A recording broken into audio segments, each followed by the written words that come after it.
First, I wanted to mention that we have two items continued tonight. Appeal number 2827, the applicant is Radnor Center Associates, located at 100 Matson Ford Road. Mr. Cornelia, were you mentioning something about that? Yeah, I do, and actually, I dropped off the original of the letter today with the township. I do have a copy. Okay, great.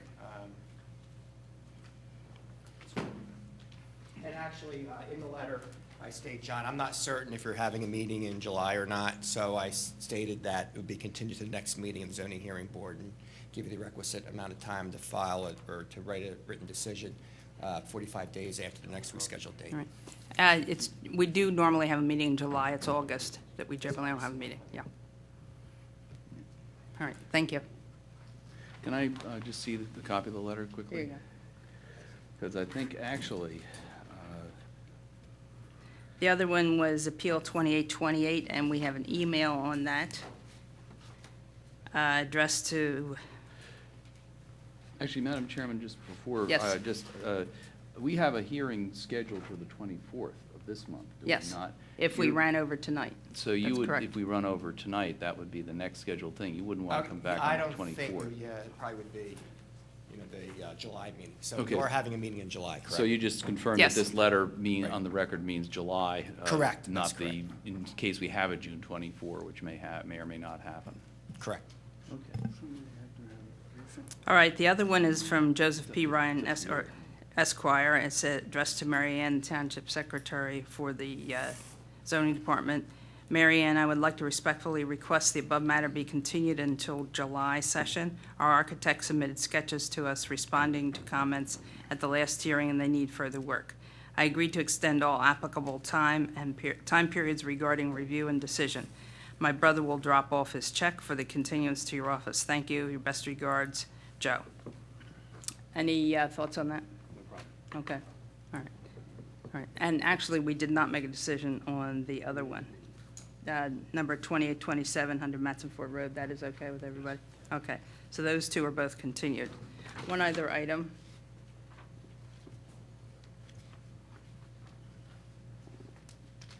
Let's see.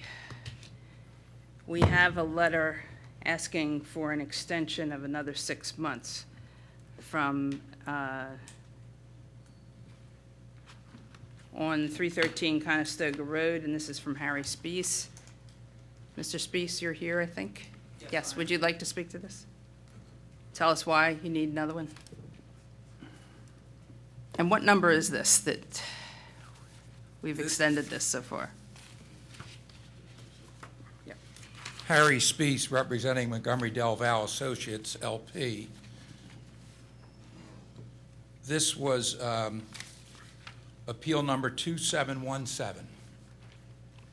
Yes. And we've had previous extensions of time, but we're again requesting an extension of time. We're having difficulty locating a buyer for the property, and the economy, in our opinion, and Mr. Larry Tornetta, one of the partners, is here with me, is such that we do not feel that we'll be able to apply for a building permit within the next month when we would expire. Well, I think this has been continued, if I'm wrong, correct me, 6 times? It has been continued, I believe, 6 times. And the first 3 or 4 continuances were not as a result of the economy, but the next-door neighbor's property, I think located at immediately to the east, was being torn down and a larger home was being built there.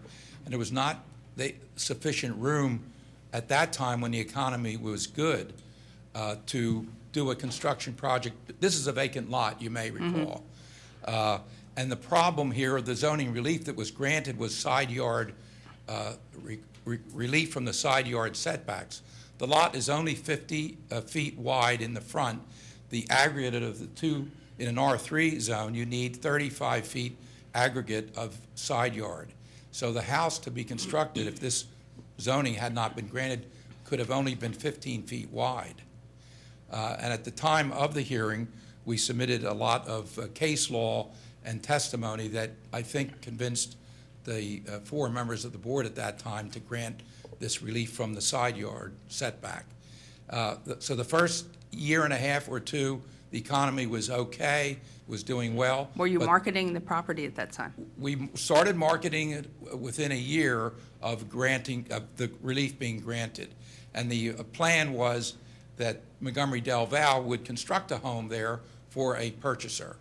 The home was only, you may recall, about 1.5 times as large as the old home that was there. The old home that was burned down in 1991 was relatively small, 30 by 20 or something. And this plan was very modest, I think, just slightly enlarging that home and having a garage to the rear. So we look at the economy and just feel that we need more time for the economy to improve in order to either to find any buyer that would either just purchase the lot or ask us to build a home on the lot. What's the thoughts of the board on this? I think at some point, we just can't arbitrarily just keep continually giving extensions because of sundry reasons, the economy being one of them. You know, my feeling at this point would be that to grant this one, but this would be the last one that I would be so inclined to do. Yeah, you were granted extensions 6/21/07, 12/20/07, 6/19/07, 6/16/09, 12/17/09. And I think I would agree with Charlie. If we are inclined to give it, this would absolutely be the last one. Because at this point, it's getting a little ridiculous. You might just have to, when you have a buyer, come back in for rezoning at this point. Plus, I think it's just a bad precedent for this board to arbitrarily just continually give extensions all the time. Cora, what's your thinking? I think that's what we decided last time Right. too. That was the last extension given to the other applicant. The last So person, yeah. I agree. Peter? I agree. Noah? And I'm hard on this issue. Yeah, I know. As far as I'm concerned, I wouldn't grant any more extensions because the variance takes into account the public health, safety, and welfare, and how can that can change so much in 6 months, much less a year. They could always come back and seek the same relief. There's no reason why it wouldn't be granted if circumstances haven't changed. And if they have changed, we wouldn't want to grant it if it's detrimental to the approval. So I think it's hard to keep the township bound to something that was done years ago while all kinds of circumstances change. It's a really long time. Economy, granted, is bad, but that's not the business we're in. I think I would be inclined to grant it one more time, but you need to move on it. Right. Or plan on coming back again when you're ready to, when you have a buyer. Yeah. Okay, so we will then continue this. We hear you, and we Okay. will move accordingly. Thank you. All right, thank you. All right, we have a very long agenda tonight, even with 2 removed. So I would ask the people to talk quickly. And when we get response from the audience, let's not keep repeating ourselves, but try to be succinct in your remarks. First is Appeal 2826, the applicant PNC Wealth Management located at 200 West Lancaster Avenue, Wayne, PA, seeks to locate a sign on the parapet of the building at the requested height of 27 feet, 9 3/4 inches, which is placement of the sign of the PNC Wealth Management sign in this higher position on the building face. Placement of the sign in a lower position on the face of the building would be confusing to the visitors since there are other tenants occupying the front store areas of the facility. This is your second time in, as I recall. I'm sorry? This is the second time you were before the zoning board, not you personally, but this application. That's correct, and my name is Mark Kaplan, and Rob Lewis and I represent PNC Wealth Management. I'll try and make this introduction as quick as possible. The property is approximately 2.1 acres. It's located at 200 West Lancaster Avenue. It's improved with 2 buildings, as I think the board knows. One building is approximately 2,200 square feet, single story, and presently occupied by an athletic apparel company. The second building is 2 stories with a footprint of approximately 25,000 square feet. As you know, both buildings were recently developed by Mr. Kelly of Eastern Property Group. As the chairman said, we are seeking a dimensional variance, and I emphasize the word dimensional variance, from section 280-122C2 of the ordinance to permit the erection of an identification sign at a height of more than 15 feet. I would at this point like to just emphasize 2 things. A sign is permitted for PNC on the building, whether that sign is for direction, attraction of customers, or to inform the traveling public of where PNC is located. That's a decision that was made by the Board of Commissioners when it allowed the sign to exist on the building. The sign itself complies with the height limitations of the zoning ordinance. So as you know from the previous hearing, we're talking about where on the building can the sign go. At the hearing on February 19th, applicant marked exhibits A1 through A14. I'd like to mark a few additional exhibits that will be the subject of tonight's testimony, and I only have one witness, so it will not be that long.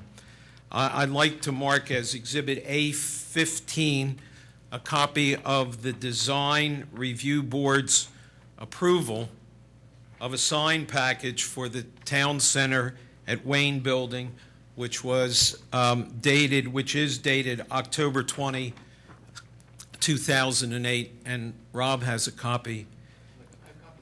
Why don't you hand them out then? And I think Is that it is. are they all marked also? All right. And it is important that I think everybody see this approval. The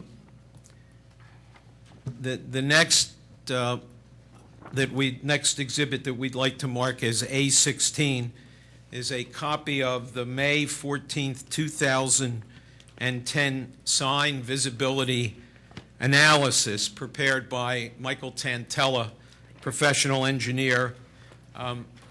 That was forwarded to the board by our co-counsel, Mr. Caniglia, shortly after it was prepared. You got it, Rob? We have a number of exhibits that are excerpts from that report. Exhibits A17, 18, and 19, excuse me, before I get to those, are photographs of the property. These are photographs that I'm not sure whether you've seen. These are recent photographs with the renderings of the signs and awnings that were approved by the Design Review Board, superimposed on those photographs. And they also show a rendering of the proposed PNC wealth management sign. And those Tandela traffic. those report is A14. drawings, 16. Oh, you just gave it to me. Okay. A17, 18, and 19, are on the boards to my left. Do you have smaller versions of those for our file? I do. Okay. And they will be marked so that they can go into, Yeah, Rob's got them all on Okay. all the exhibits on you'll one turn them in sheet. at the end of the meeting? Yeah, we will. And I think that your system will pick them Right. up. A20 is Michael Tantella's curriculum vitae. Exhibit 21 is an enlargement of Figure 2 from Mr. Tantella's sign visibility analysis. A22 is also an enlargement. This is an enlargement of Figure 6 from Mr. Tantella's report, and A23 is an enlargement of Figure 3 from the sign visibility report. Exhibits A17 through 19 and 21 to 23 have been mounted on boards to assist Mr. Tantella in his presentation. And we've had these, as I said, we've had these exhibits reduced, and we're going to try and get them so that they can be seen on the board. I went through the transcript a couple of times in depth, and I appreciate the board's concern at the prior hearing.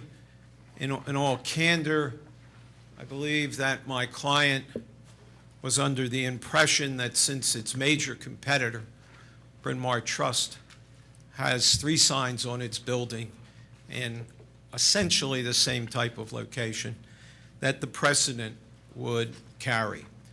At the end of the hearing, when there was concern expressed with the application, Mr. Ryan suggested that the hearing be continued for either of 2 purposes. Either we move the sign someplace else, or come back and show what the hardship is.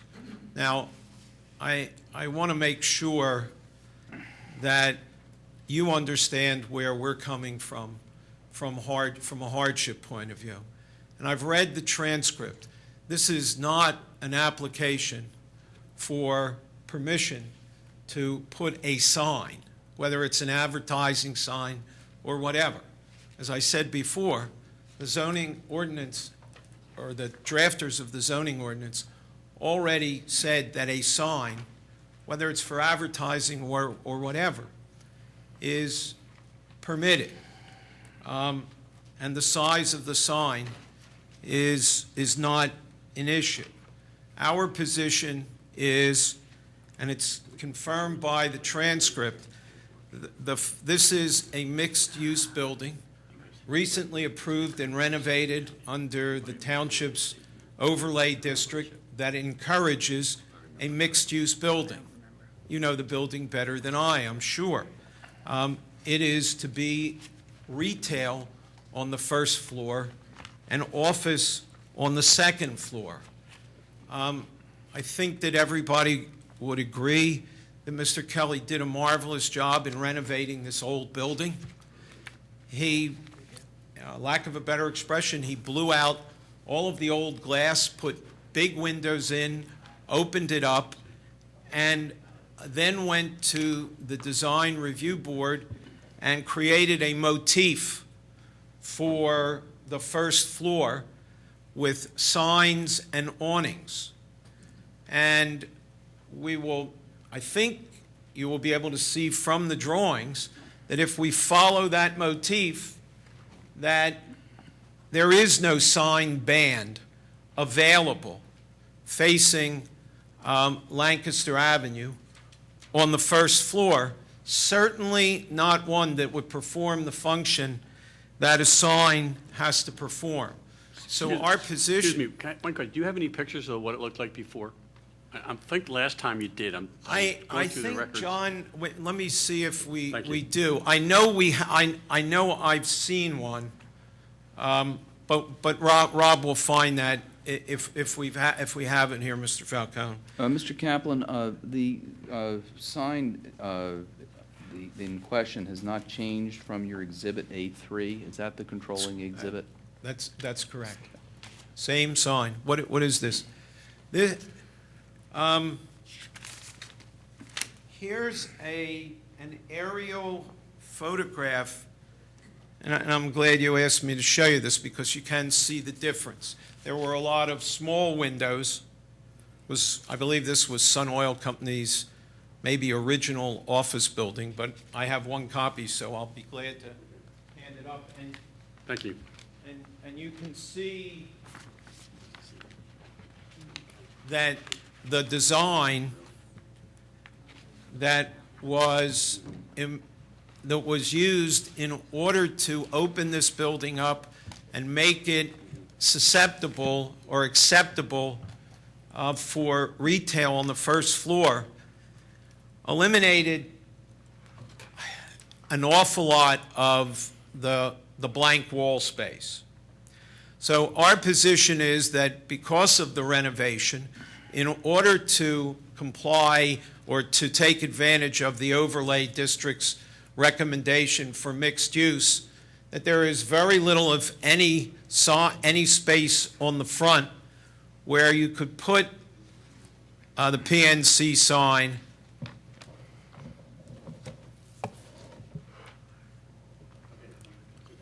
I'm sorry, I don't want to, I'll wait. We're listening to. Okay, good, sorry.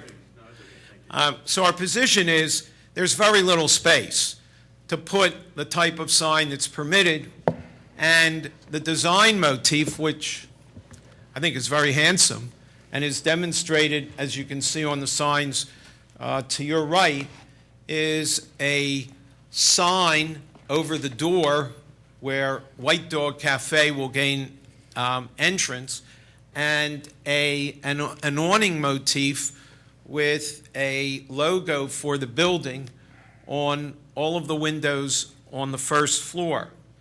So we think that in order to carry that out, and in order to carry that out, the sign's got to go someplace else. Now, with that, I asked Michael Tantella, whose credentials we'll get into in a minute, to analyze the best place to put a sign from the point of view of what is a sign's function and what are the safety considerations. And you've seen his report. Just one thing, I'm looking at this design review. This is not for this sign, but for the Schwab sign? This is No, not- that's look at the last page, John, Yeah, I because it's a think. 2008. Well, it was, the Schwab sign was used as an example. And there's an overall motif that was approved. So this is approving a sign in the same place, but not specifying whose sign it is? Well, if I, give me another copy of that. My understanding of what was approved, there was, look at the first page. Motion was made to approve based on the following conditions. Generic sign package approved as submitted. Will submit applications to the DRB if individual sign styles differ from the original submission. And then it talks about lighting plan, et cetera. And what I was pointing to, or what I wanted you to look at particularly, was this drawing that shows the awnings. That would be, and that's entitled, it's page 7 of 9, and it talks about, it's called awnings. It shows the overall motif. The Schwab sign is the sign that's in the middle in the back and presently exists. But this was the overall motif, and one of 8 would show the overall building, I believe on the long, Sorry, 1 of 9? no, one of, well. Well, if- so which page on number? I'm not following you. One of 8 1 of 8. is this drawing. There's 2 of 8. Let's see. It says drawing number 08316-3. Yes. That shows the overall location. I'm sorry, the one that I have is what is the number you have? This is, oh, okay. That's not what they wrote. Oh, okay, I see it, okay. That was one of 8, or 08-316-3 was the overall concept that was approved. But that design is not what was built. I beg your pardon? This design illustrated in this drawing is not that. I'm sorry? Doesn't look the same to me. Am I missing something here? Yeah, I think you are. Well, this has 1, 2, 3, 4, 5, 6, 7, 8, 9, 10, 11 windows. I No, see. I think that's I think that's flattening out the entire interior. I agree with you, but I think that's the perspective of the building. It shows you the numbers, and it, how do I explain this? Yeah, I got what you're saying now. I'm It's very sorry. difficult to see Yeah. with this. Yeah, they've basically straightened out and elongated the L, but this is the same thing that's been built, and that Mr. Kelly intends to continue through the tenanting of the rest of the building. So, I know I've said it a couple of times, there is no room on the first floor to put the PNC sign consistent with this design motif. I believe that that's the kind of evidence that a board is entitled to take into consideration under the Hertzberg decision when considering whether or not there is a hardship. I'd like to call Mr. Tantella and have him really talk to the technical aspects of why the sign should go on the second floor. I have a question first. I understand what you're saying about flattening this out. So let's say that is the front here that would correspond to this, correct? I believe that's right. These are the A17, 18, and 19 are pictures that Rob took about 4 days ago. Now, according to this, the canopy is over this cement detail here. Correct. So you built the cement detail and then hid it under the canopy? Well, that's what will be. But that cement detail is above the canopy. Where is the canopy, that black blob down there? Okay, then what's that white part above it? That's the interior? So the cement is hidden by the canopy? Okay, thank you. Thanks, Rob. Michael, where would you like the witness? He'll share your microphone. Oh, okay, Norma, fine. Can we get a handheld mic maybe for him? Yeah, I think there was one here, Mike. Yeah. Okay. Do you want to use it? Whichever's easier. Okay. And sir, if you will raise your right hand, I'll swear you in. Okay. You solemnly swear or affirm the testimony you're about to give will be the truth, the whole truth, nothing but the truth. I do. State your full name for the record, please. Michael Tantella, Tantala. Please explain your educational and professional background to the board, please. Good evening first. I am a civil engineer in private practice with my firm, Tantella Associates, LLC. I've been with Tantella for approximately 8 years, and I'm currently a principal with the firm. I'm also employed as a research consultant with Princeton University. I've earned my Bachelor of Science in Engineering from the University of Pennsylvania, my Master's of We'll accept Science. the credentials. Okay. Thank You you. don't have to read through everything. Thank you. I would like him to just tell about his particular expertise, area concentration. Certainly. My specific expertise is as a professional engineer and as a researcher who has published transportation research concerning traffic safety and signage. And I've done this work. Like billboards? Yes, yes, yes, ma'am. I've done this work. Now, you're not going to hold that against him. I read some of it. I've done this work at Princeton and in practice. May I clarify something first, Mr. Tantella, before you go on? I read this report. This is the same report that was sent a while ago, right? And Yes, sir. This report is contrasting the sign on the forward wall versus the sign on the forward wall of the L, right? It's one location versus the other, closer to Lancaster, further from Lancaster. Well, that's not the only purpose of the report. I didn't see anything in it dealing with the heights. It was contrasting, I thought. Mr. Cutler, One- do me a favor. Let me put my case on before you start asking questions. Are you here to fight with us, Mark? No, but I I'm am. asking Mr. Tantella a question. Does this report deal with anything other than one wall versus the other wall? Does it deal with the height issue versus the wall issue?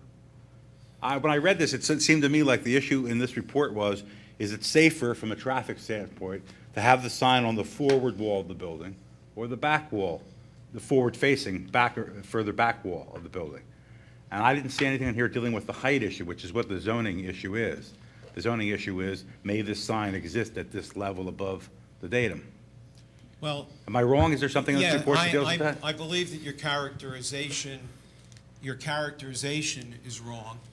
The report deals, first of all, with safe distances and recognition distances for the front, where we want the sign. And he will describe how a sign should be located there so that there is adequate recognition time, adequate time to read the sign, adequate time to then get into the right turn lane. Yeah, I'm just asking the witness, since he wrote the report, is there anything in this report, please point me to it, that deals with the height issue? Could you cite me to something in the report, Mr. Tantella? This report, my analysis went above and beyond the report, but this report specifically compares two locations on the top parapets. Both of which are top parapet, different walls. That's correct, sir. So there's nothing in here having to do with the height issue. What Well- do you mean? I'm sorry. What do Well, I'm you asking mean? your expert, he's the witness, and I'm asking him a question, Mark. I want to hear what he has What does it mean to there's say. nothing having to do with the height?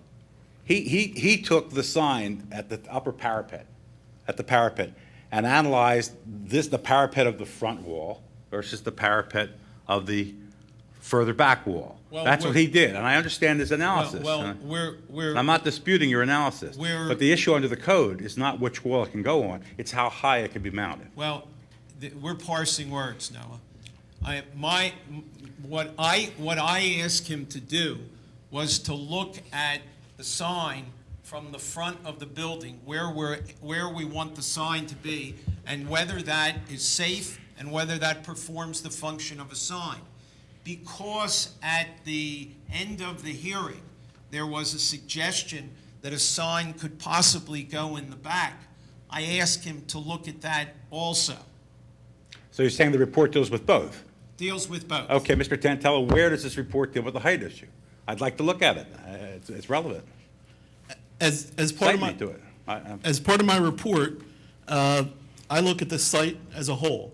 So I've driven the site, I've driven it with in-car camera, I've analyzed viewing angles as you approach the site in both directions. So when I look at the site as a whole, I'm analyzing viewing angles that include not just higher up portions of the parapet, but lower portions of the parapet, travel times, and the interaction of the driver with those travel times. Did you compare that location as shown in that picture to a location that's within the limits of the ordinance? On that front wall, did you compare that? No, we did not, Okay, that's- but let me tell you why. Because the record before you, as I repeated, the testimony of Mr. Kelly was that, and I'll use somebody's words on the board, the people on the first floor have first dibs on the sign locations on the first floor. And the testimony was that there is no place to put a sign on anymore on the first floor. I believe you may disagree that that's the evidence that I need to prove to satisfy Hertzberg in whether or not we have a hardship here. Mr. Tantella's testimony is to bolster that as to what a sign is for, why you would have a sign, and where the proper place for the sign would be if you're going to grant the variance. I have a question also. Did you explore whether the sign were at 15 feet? Would that be a safer distance to view the sign? In other words, if they could put it at 15 feet, would that be a safer spot than if they have to look up when they're driving down the pike? I can talk about the details of my analysis and how I did it at Well, more well, length. I mean, if you you're looked- dealing with you- I did safety- look at different heights of the sign as part of an analysis, just for completeness. I looked at parallel and perpendicular type signs, other options. The lower location will comply with PennDOT standards and engineering practice, similar to the higher location. However, there's reduced viewing range, reduced viewing angles due to other signs as you approach it in eastbound traffic. And I think whoever said that the tenants on the first level had dips, I don't think it was somebody on this board that said that. I think It was. you know. I'll find it I mean, in the I don't know why, I mean, maybe they did, I just don't, how we would, why we would have privy to that information. Well, the question was asked, and it's in the transcript, but all it did was it confirmed what Mr. Kelly testified. He testified that the first floor is retail in accordance with the overlay district, and that it's intended for the signs and the awnings to complement the retail on the first floor. And the testimony was that there is no place available on the first floor for the PNC sign. And somebody on the board, and I've highlighted it, I'll go back, said, so you mean that the tenants on the first floor have first dibs? So the inference really came from you, and we just reiterated whatever that inference Well, was. So I all- mean, the way you're depicting it is, we said on the board, oh, the people on the first floor had divvy. And I think that's kind of a wrong determination on that deal. Also, if I recollect, in this specific case, the entrance to PNC is in the rear. And I think that was one of the reasons why we thought the sign might be better in the back of the building, because in order to get entrance to the second floor, you can't get it either on the east entrance or the north entrance. You need to be in the south entrance of the building to get it, which means you got to go around the back of the building. I think I remember that recollection. And correct me if I'm wrong, sir. Mr. Falcone, I read the transcript, I wasn't here. You were here. Quite frankly, Mr. Kelly, I've talked to John a great deal about it. He believes everything he said. You didn't buy it. What Mr. Kelly said was, the tenant is on the second floor, and the sign ought to be on the second floor, and the tenant's all the way around the back. And you said, Noah said, I don't see the connection. And the discussion that I saw morphed into, well, I understand how you would like an advertising sign, but that's not what you're here about. You're here about height. And what I believe I read, and it was probably the way we portrayed our case, is that we were here about a variance to get a sign. And what I am trying to say as respectfully as I can, we're not here about getting a sign. We're entitled to a sign. We agree. That's not an issue. Okay. The That is issue not- that is is the not an height. issue. The issue is not which wall, the issue is the height. That's the sole issue before us. and- Now, if we were to compromise and say, well, maybe we'd let you have the height if it were a different wall because it wouldn't be as intrusive on the streetscape, that might come out in the discussion, but that's not being suggested. It was probably raised by one member of this board as, have you considered this? Is that another alternative? No, But nobody was saying that solves the I problem. understand The problem is that. height. I understand that. I didn't mean to say that somebody testified from the board that the first floor is out. I was just quoting what was said to emphasize it. Keep in mind, Mr. Kaplan, that the issue is, it is a height limitation, which obviously excludes portions of the building above the height. If it were a fact that the first floor tenants, because of the way the building was leased or operated by the owner, that they gave that space to the first floor tenants, well, that's fine. but that's not the private operation leasing of a building is not a hardship that would justify putting the, It would be sign higher. self-created. No, Self-created. no. And you might not have the ability on a building to put all the signs you wanted. We're dealing with a height limitation. Our board does know the Hertzberg case. It knows that we understand that Hertzberg has a somewhat lessened indicia of hardship, but we're all aware of all those cases that say that it's still a very, real and showing of hardship, and that there's plenty of language that says Hertzberg, in follow-up cases, has not turned dimensional requirements into a free fire zone to be basically ignored if they're inconvenient. So we do have a real, it is not the same as level of hardship as a use variance, but still a real level of hardship that we have to address here. Well, we're morphing into legal argument, that's fine. I respectfully disagree with you, John, and I would like to explain in detail. Hertzberg means whatever the three judges on the Commonwealth Court think it means when they decide each case. I agree with you. The cases are all over the board. What we know from Hertzberg is that in deciding a variance application involving ask for dimensional relief, the board has great discretion as to what evidence and what type of evidence is sufficient to satisfy that hardship requirement. And in this case, I think we have multiples. Number one, this was a building that was redeveloped in accordance with your ordinance, approved by the board as a mixed-use building. I think that's a factor.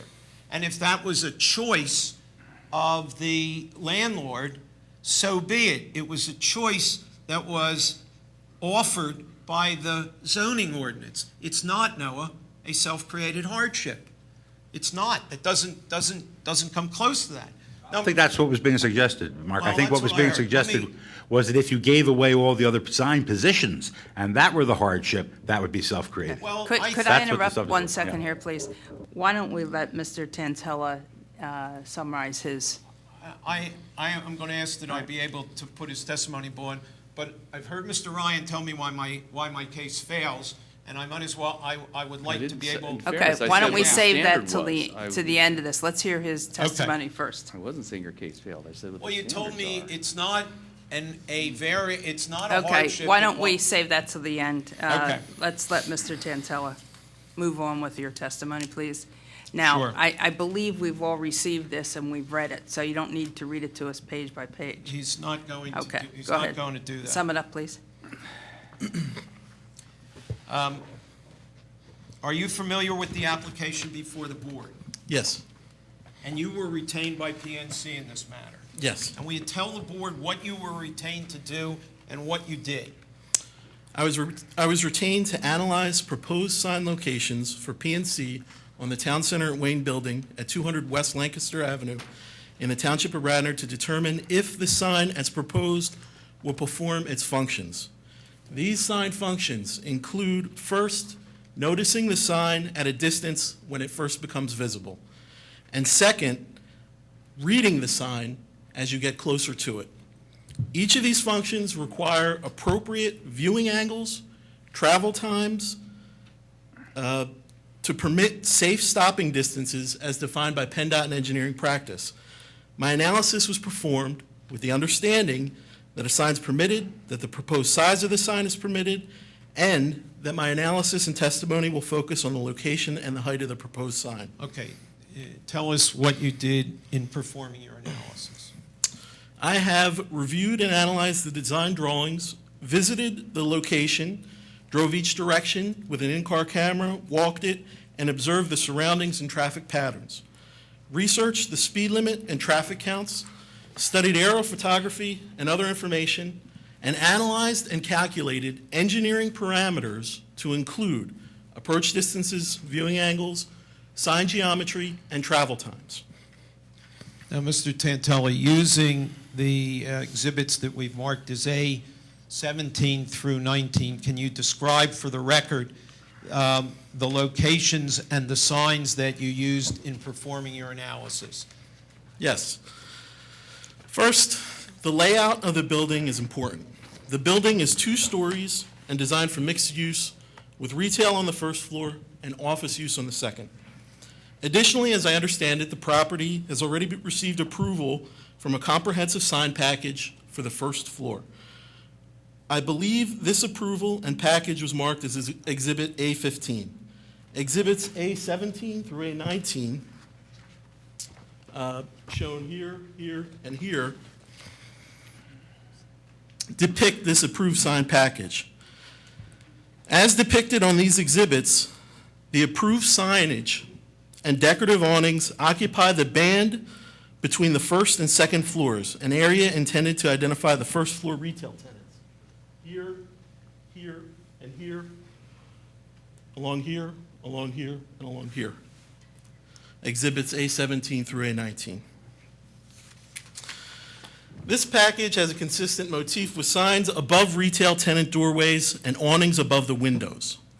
Using this sign package and the information provided to me, I analyzed 2 locations for the PNC sign. Location A, here on A17,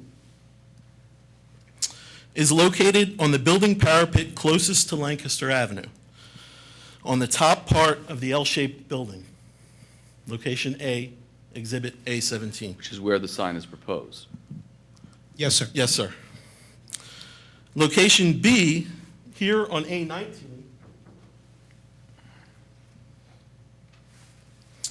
is located on the building parapet further from Lancaster Avenue and set back on the bottom part of the L-shaped building.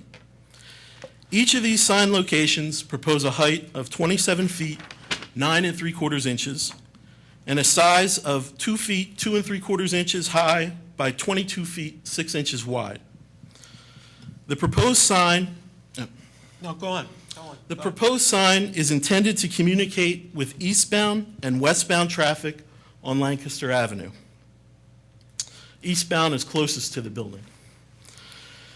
Communication is comprised of 2 components, catching the eastbound traveler's attention at a distance to recognize the presence of a sign. They may not be able to read it at that distance, but they'll see something off in the distance. And then allowing the eastbound traveler to read the sign as he or she gets closer to the building, allowing the traveler time to slow down, time to turn into the parking lot, and doing this all within a safe stopping distance. As you can see from Exhibit A21, Well, let's get that up here, Rob, please.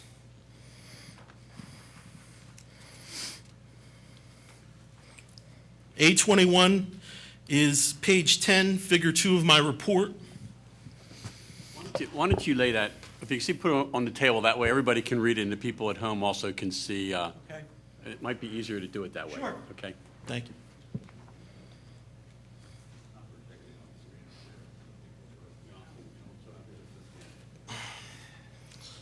This is Exhibit A21.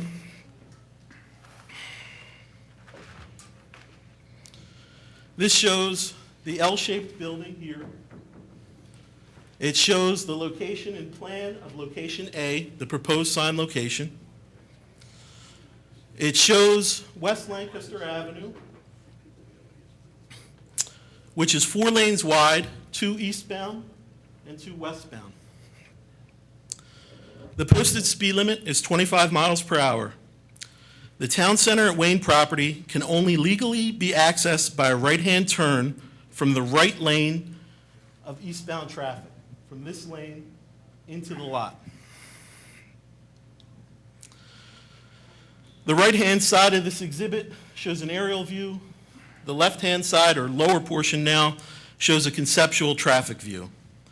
The proposed sign at location A is a parallel face sign. This means that the sign is parallel with the flow of traffic. A parallel sign permits restricted viewing angles, and although it is noticed in the visible range, the driver must actually get close to the sign to read the sign. Research and Department of Transportation standards recommend a viewing range between 30 and 45 degrees from the driver's center of vision. This exhibit A21 in the lower portion shows by color the different visibility ranges that a driver has along this portion of Lancaster Ave. So where the sign's placed is going to affect the driver experience along West Lancaster Avenue. By color and for each lane, red is the range where the sign is not visible. Due to distance, due to other things blocking the view, you won't be able to see the sign in a red range. Blue is the range where the color is visible but not legible, according to DOT standards. As the driver progresses, green is the range where the sign is readable and legible. It's that area, that zone, defined by 30 to 45 degrees from the viewer angle. Specifically for this type of sign, a parallel face sign. As the driver passes that zone in which they can read, interpret, recognize, or ignore that sign, they continue into this purple range where the sign is not readable because they'd have to turn their vision and turn their head to read it, past where PennDOT standards recommend it. And finally, the white range is where the driver is completely past the sign and cannot see it without turning around completely. What are the distances on this bar graph? In other words, how far? I'm glad you asked that question. I have these distances summarized in my report in my figures. Where's that? And I have one table here blown up, but if you go to table figure 5, I believe it is. Page 13 summarizes all the distances. Page 14, figure 6, which you have here, marked as Exhibit A22, summarizes these distances for each sign location and for each direction of traffic, eastbound and westbound. What you see, if I could go back to my exhibit before, and then I'll continue with the numbers. We've done these color codes in Exhibit A21 for eastbound traffic and for westbound traffic. Drivers in each lane have different opportunities, different areas that are blocked to first see the sign, to notice the sign in the distance but not be able to read it because it's a parallel face, then to read it, then to be past it, and then to continue on their way. And the same in the opposite direction, although the geometry affects it slightly. So the green zone is pay dirt, that's where they're really able to read it? That's the safe portion where they're able to read it, not based on their driving capability or anything like that, but just based on it's a parallel face sign. You can't, if the sign were perpendicular on the parapet of the building, it would be up there in your face. You'd be able to see it from a distance and read it from a much longer distance. This sign is parallel, and you can't read it until you get into this green portion according to DOT standards. On this bar chart here with the colors, are those angles there corresponding to the angles up on the picture above? Or that's the same space? The Yes, angles? sir. These, Yeah. see the yellow lines you're referring to in the aerial? Right, yeah. Yes, sir. Now, So the green zone for people westbound is already after they pass the single driveway entrance? No, sir. So it looks like that. The That's single the driveway is eastbound. all the way over yeah. There are two sides to the yellow. You're approaching it in the eastbound lane. You have a distance here where it's visible. You have a distance here where you can read it, and you have a distance past where you can't read it. I mean, if you're westbound, Oh. by the time you can read it, you're If you're past the westbound. driveway. Yeah. Well, to be technically correct, this is a double yellow line, and legally, you're not permitted to cross the double yellow line, and you wouldn't expect Take it people. from somebody who drives by the building every day. You're- That's not an issue. People Your- take a your left into those practical driveways. intuition is They correct, take, so- they take a left into all those driveways. People will do that, and that's specifically why we plan for that, we analyze for that, and we want to be able to determine if people do cross that double yellow line, which they may do, but they're not permitted to do, what is their effect? Also, at the same time, we want to understand that, they have to see the sign just as much as people eastbound. Although it's not as critical for them to turn, they have to see the sign, be able to read it, so that much, much later down, they can make a decision to turn around, get into the proper eastbound lane, get into the proper rightmost lane, and turn into the property.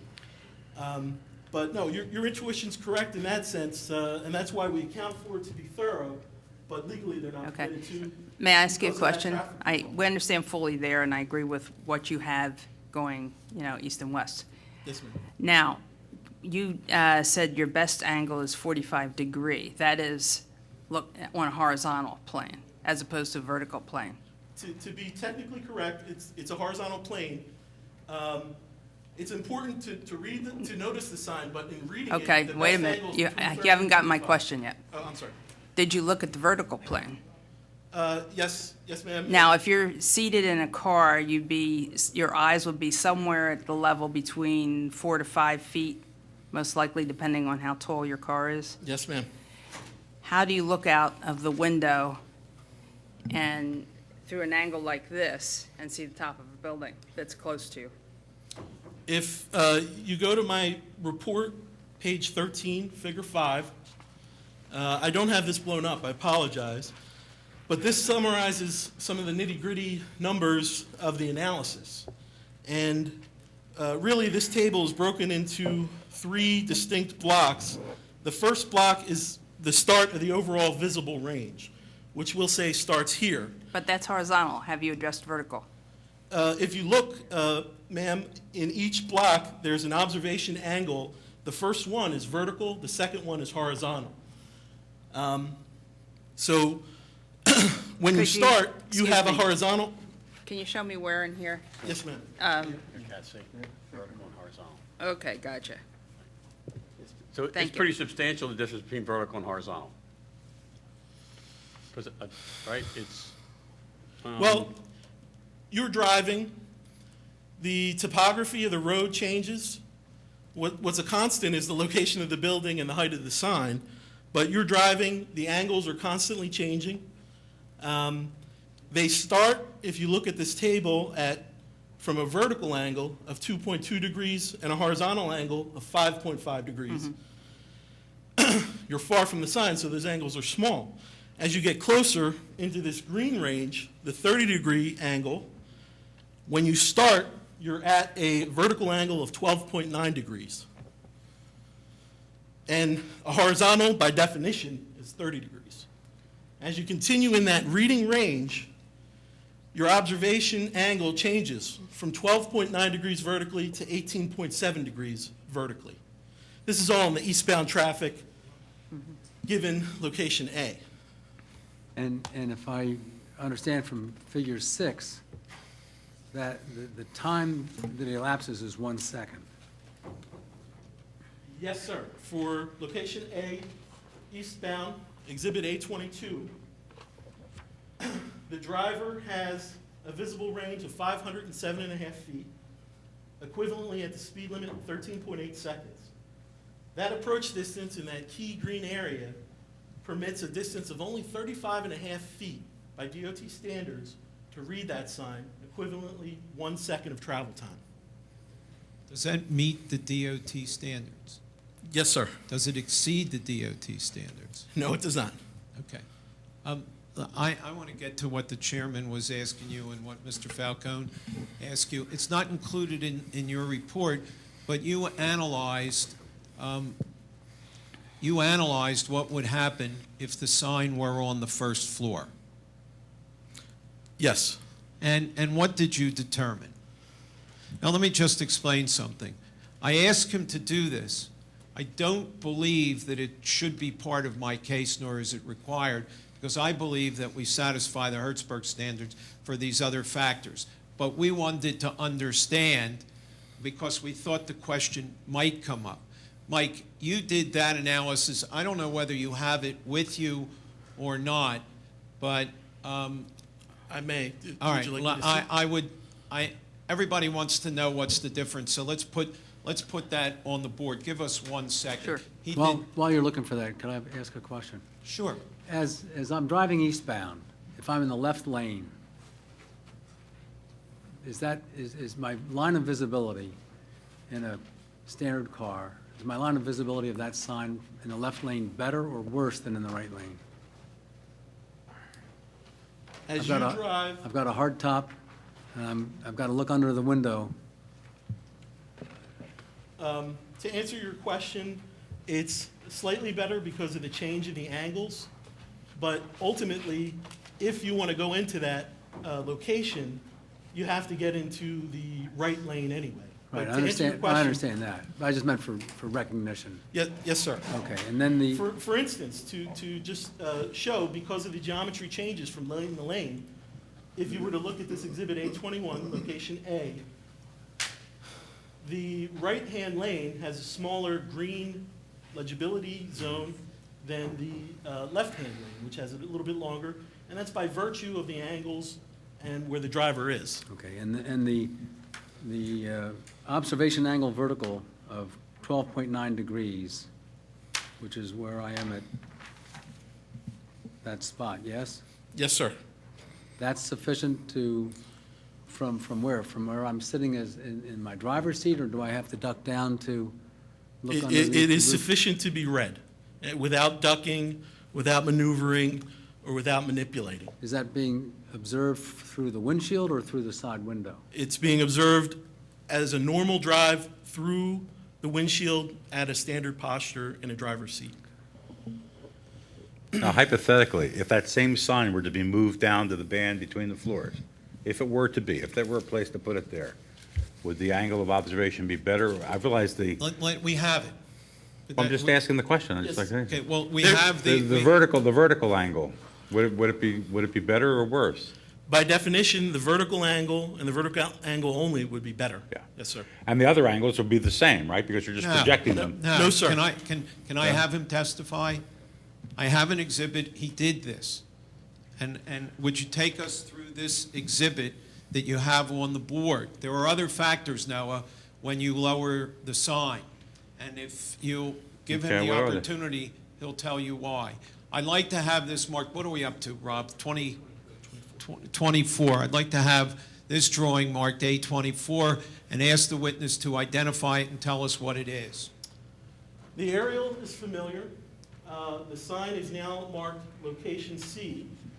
The center to the sign is approximately the same as the sign if it were on the parapet. However, the sign is mounted in between the first and second story windows, specifically referring to Exhibit A17 where an awning is currently. So this is your question where you asked if I analyze lower signs. Right. This is that same horizontal location, but vertically lower.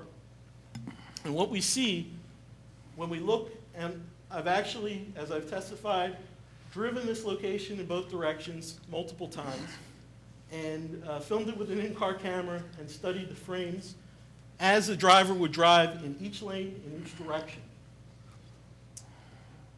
What we see is that the visible range is cut down. What is the blue in the crucial left-hand lane is essentially cut in half. It jumps, if you're keeping tab, from 13.8 seconds to a little under 7, 6.8, I believe, as I recall. This blue range, and if I could just jump back to A21, Exhibit A21, which was location A, to show them side by side what changes when we put that sign lower. This blue range is the one that changes, is cut in half in terms of the time you have to see the sign, notice it, or forget it, shed unnecessary information. But if you notice it and you're looking for a sign, to see it, notice it, and to mark in your mind to be able to read it when it becomes legible. This blue range is really the main change. The green legible ranges are the same for this analysis. The purple ranges are the same. If we go in the opposite direction, the analysis is the same. The key difference is why this gets cut in half is there is a sign at this location, which blocks visibility of that lower location, cuts it directly in half. So if you were to drive this lane, this important lane, or really left or right, and have to merge and get over, as you're approaching it, your view of the lower sign would be blocked by this sign. If the sign's higher, it would rise above this sign, and although you couldn't read it, although you couldn't know necessarily it was a PNC sign, you would see the color and an oblique view of it at a distance. You would know it is a sign that should be read, and you would have double the amount of time to read it and then note it so that you could access that lot. Please note that this analysis not only counts, as we've established, for horizontal and vertical angles, but it also takes into account the changing topography along this stretch of West Lancaster, which obviously changes. It goes down as you go eastbound, and it takes into account, obviously, the change in the two sign heights. Could I ask you to move on to the third sign, which has really been marked as location B, I believe? And this is at the back of the L. And this is Exhibit A22, I believe. In any event, it is marked location B, 23? 23. I'm sorry, 23. Mark, is the applicant proposing that as an alternative? No. Oh, well then, is there any reason why we need to hear about that? And the issue is the height, not which wall it goes on. I don't know, do we care about that? I'd like, this will take... If you're not proposing it. No, but when I read the record, there was a suggestion, a mention, whatever you want to call it, of that location. I think it was just a question saying, is this something you considered? I think somebody Well, asked that. All right, why, rather than argue over it, why don't you just present your testimony? Thank you. Exhibit A23, Figure 3, page 11 of my report, identified as location B. Also a parallel face sign, further from West Lancaster Avenue, set back at the same height as proposed. What this demonstrates is how if you move a sign around and change its location, the effect it can have on the experience of the driver and the times they have to react to it and to be able to safely navigate into the lot. What you see here are that setting it back, certain viewing angles are reduced and or eliminated. As we said, the red non-visible range jumps up completely consumes the green and the blue visible and legible ranges. The first angle at which you first can see this sign is past the upper limit of 45 degrees for a viewing angle. It's actually 54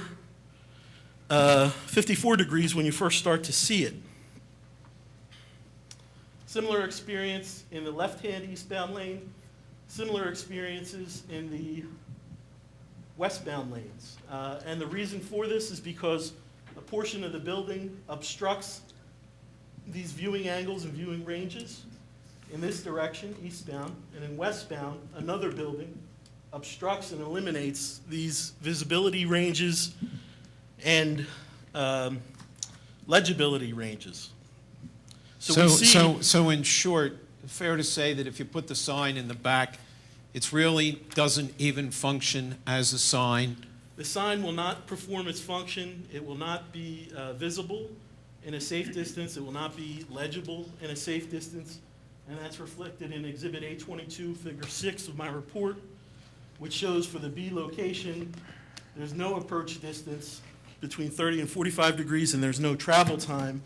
And specifically, that is to say that these distances and times do not comply with engineering and PennDOT requirements for safe stopping distances, viewing angles, and travel times. Let me see if I can What finish. it would do, I think the recommendation was, since everything was around back, it would bring the potential customers to the back of the building as opposed to trying to figure out they're supposed to go in the front door in the front of the building. I think that's kind of what it went down to. From a purely traffic point of view, that sign would not be visible in a safe range, and it would not be legible in a safe range. From the street, but why did you not consider using a ground sign? There is a ground sign by the entrance. Well, there's a big, I There think is- there's a big sign right there right now that has for advertising space for lease. So there's, They're on this, on the drawings, on these 15, 16, this is 16. So why don't you Taken put the- them there so everybody can see them? It makes it easier. Because Okay. people at home hear you talking and they don't know what you're saying. Okay, sorry about that. No, that's okay. I think this is 16, and Mr. Kelly recently has installed this monument sign. It says Town Center at Wayne.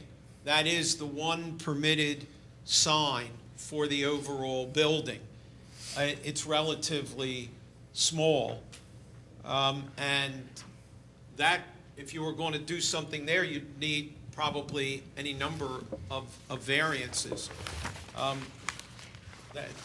mean, that's the reason why that wasn't done. but you have this one too, right, by the driveway. We have a little directional sign that I believe, the one that's there now, I believe it's temporary, but it is a small directional sign. That's what John Kelly testified to about how the traffic is directed to go to the back of the building. I just would ask, just so you've got a clear picture, the only thing that I don't think was totally clear, Mike, explain the concept of safe stopping distance and what that means. And let's do it from the traffic heading west to east. For eastbound traffic. Yes. Again, it all comes back to the purpose of a sign, to alert the traveling public as to the possible location they are looking for from a distance, and then to allow adequate time to actually read the sign. That is, to read the sign, slow down, change lanes, make a right turn into the property, and to do it in a safe manner with a safe stopping distance, so it's safe for the driver and the other drivers behind them and around them. Excuse me, now if there's another tenant in the building, I understand this tenant's taking part of the second floor. There will be presumably other tenants on the second floor.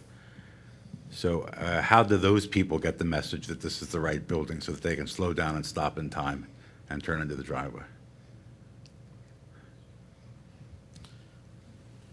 Well, there are other faces of the building for other signage.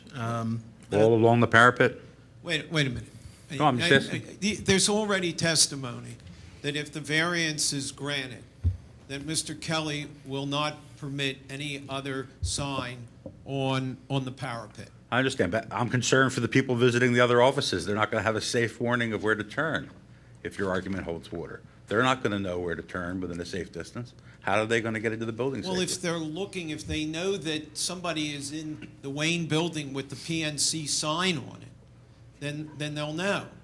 Remember, all of this, the sign's permitted, and if people are looking for the building the first time or the second time, then it will perform the function that Mr. Tantella talked about. So if it said 200 West Lancaster Avenue on the sign, that would give everybody the same cue instead of PNC. Let's say it just had the number, 200. From a traffic standpoint, people may not link PNC with that address directly. But they'd or link the vice building. versa. It'd say, we're in the big brick building that has the 200 on it. Like 555 City Avenue, for instance. It's a building that has just 555 on it. Everybody knows where that building is. But that's, again, we seem to be morphing into whether or not we're entitled to a sign. A little while ago, you said we're entitled to a sign. I didn't say that. I don't mean that at all. I'm just saying, if it's an issue, if you're saying it's not safe for people coming to PNC, if it's not safe unless that sign is up there where they can see it in enough time to turn into there, then it's not going to be safe for the accounting firm, the law firm, or the insurance agent who is leasing other space on the second floor. How are his people going to have notice I'm to sorry, hit their Noah. brake and turn in? I'm sorry, Noah, you're taking a very adversarial position, almost as if you were in opposition, which is... No, I'm just asking a Yeah, question. no, well, but I don't agree with you. You're taking an opposition position as if you were. So we don't have the right to question your witness? Is that what you're saying? You have a right to question a witness about what's relevant, but we have the right to pick the sign. All right, we're not arguing that. I have a question. Well, okay, All right. Is anybody here from PNC? yes, Okay, could I speak with them? sure you can. Okay.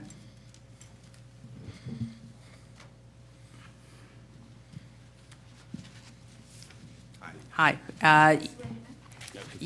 Did we swear in, mister? I don't. No, I don't think we did. We didn't swear in either of you, so we No, need. only the owner was sworn in Yeah. before. Okay, we need both of you sworn in.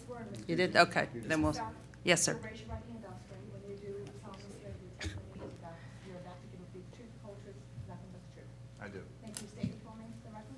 John D. Conaway. Hi, Mr. Conway. The type of business that you have, do you have walk-in customers off the street, or do they call and make an appointment? Generally speaking, they call and make an appointment. Okay. And are you currently in that building? Yes, we are. Okay, and you give them instructions on how to get there? That's correct. Okay. So unlike a retail store where you need a sign that is very apparent, in your type of business, you have appointments set up, people aren't wandering in, and if the appointment is made, I would assume that you would tell them how to find you. That's correct. Okay, thank you. That's all I have. Mr. Conway, what's your position with PNC? I'm the Senior Vice President, Managing Director for PNC Wealth Management. Thank you. Anybody else from the board have a question for this witness? All right. I have no more questions for Mr. Tantella. All right. Any other questions for Mr. Tantella from the board? Well, I do have one question. I'm just going back to the ground sign. From a visibility, from an access, from a safety point of view, would a ground sign be more effective than what you're requesting?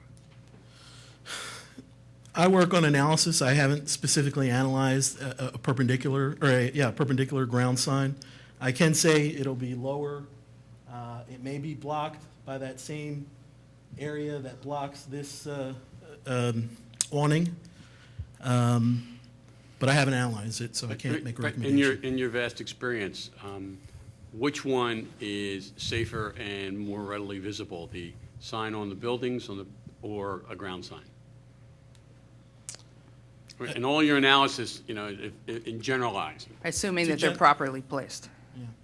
Assuming it's properly placed, I feel, although I haven't done the calculations, that a ground sign may be blocked just as this awning sign is blocked in that visible range. As you get closer, the legible range will be consistent with if it's here, or here. But in the visible range, it certainly, I don't know the exact numbers, but it will be blocked because this sign is blocked at a distance, just based on the angle, based on the change in the road, and based on my driving experience of this portion of West Lancaster Avenue. Any other questions from the board? Any questions from the audience or comments? Yes, sir. Please come up and be sworn in, and we need your name. Yes, please. Come up to the microphone and, I need to swear you in. Sure. If you raise your right hand, you promise the testimony you're about to give will be the truth, the whole truth, nothing but the truth. I do so And promise. And state your full name, spell it Yes. for me. John H. Swope, S-W-O-P-E. And I am a principal and director of, excuse me, Stillwater Capital Advisors, 200 West Lancaster, right where exhibit, wherever he was going to put the second sign, that's our office right there. He was going to put a sign over in the back, which I would prefer not to. I have some exhibits, but is this something that could be moved so I could show? do you have your exhibits marked? Well, I can do Okay. that. I'm not that efficient. They're just a couple pictures, but Okay, that's fine. I feel like David without a rock for a slingshot here. Our office moved in June 12th, a year ago. We were the first tenants in the building. And we were very impressed with the town center at Wayne and very impressed with Wayne. I've been around Wayne, member of the Wayne Presbyterian Church for 45 years, and it was just a great location. I went away on a trip, came back, and the town center at Wayne had sort of been PNCized. There were signs all over the place, and it was very discouraging. This, I don't know how this thing works, but, Let's mark that P1 if we may, please. all right, I have just a pencil. Here's a pen. All right. If it'll mark on it, you can mark the back of it if it doesn't. Put on the back. If it won't mark on the front since it's glossy. The first thing is just a sign, yeah, it works, that shows the existing sign. Just put it in the center of the table and the Oh, camera will okay. try to find it. Yeah, so that is the sign that is, we all see driving east and west on Lancaster Pike. And it has the names of the various people in it. Is your name in there? Yes. My name, Stillwater is, my eyes aren't very good. Okay. Yes, it's Stillwater. Right. Yes, we are. Hmm. This is P2. Correct. Okay, this shows two signs that PNC has put up at the driveway, which I find personally irritating. I feel that this sign should say Town Center Office, entrance at the rear. So people would know that all of the office space was at the rear. This is 3, is just a larger, closer view of your one side. And here is 4, closer view of the other side. So PNC right now has signs on either side of the driveway, which if you're driving east or west on Lancaster Pike, you're going to see them right there. I find it hard to believe, and I was an engineer, but I failed at that, so, that you can drive along Lancaster Pike and look up at something 27 feet up in the air and see it. Maybe you can, I guess. The area that was proposed but not really proposed. I'm sorry, I don't understand that. Well, this is your Exhibit B, Site B. There was sort of a discrepancy. Do we want it back? The last one that you just went over that you didn't want. Yeah, that you don't want. Yeah, Okay. so you're talking about the sign that Mr. Tantella said was not visible, Yeah. basically Because it's too visible. far back. Right. I just want to point out that if by any chance it ever worked out that PNC were to fall back to that, that's our office. And I would find it irritating at best to have a PNC sign over our office, so. Mr. Swoop, your type of business, is it similar to what PNC does? Well, to be honest with you, I would probably say yes, but I've been in the investment business since 1968. And until they moved in the building, I've never heard of PNC Wealth Management. Okay. And let me ask you, do you have walk-in people off the street or do you make Never. appointments? Never. And are your 100% customers having any difficulty finding you? Yes. Why do you think that is? Well, because we describe to them where it is, but people get confused. They still walk in the front of the building under the Schwab sign. Right. We'll say you're driving along, you see the Schwab sign, go around to the back, and then we're there. Now, one other thing I want to show you, and then I have very little more to say. This is the PNC office around the corner, right in the middle of the L. So if they were going to put a sign back there, it should be over their space, not over ours. And lastly, as you go around behind the building, the first thing you see are 4 reserved parking spots for PNC, which again is an irritant because we don't have any. And when you walk up to the back door, there is a sign there that says PNC. Now, the landlord has agreed to put our sign there too, so I'm not making an issue out of that. Have anybody here on the board gone to the PNC office? By chance? I'm going to object to Mr. Swope questioning the board. All right. When one goes to the PNC office, goes up the steps or the elevator, there's no receptionist.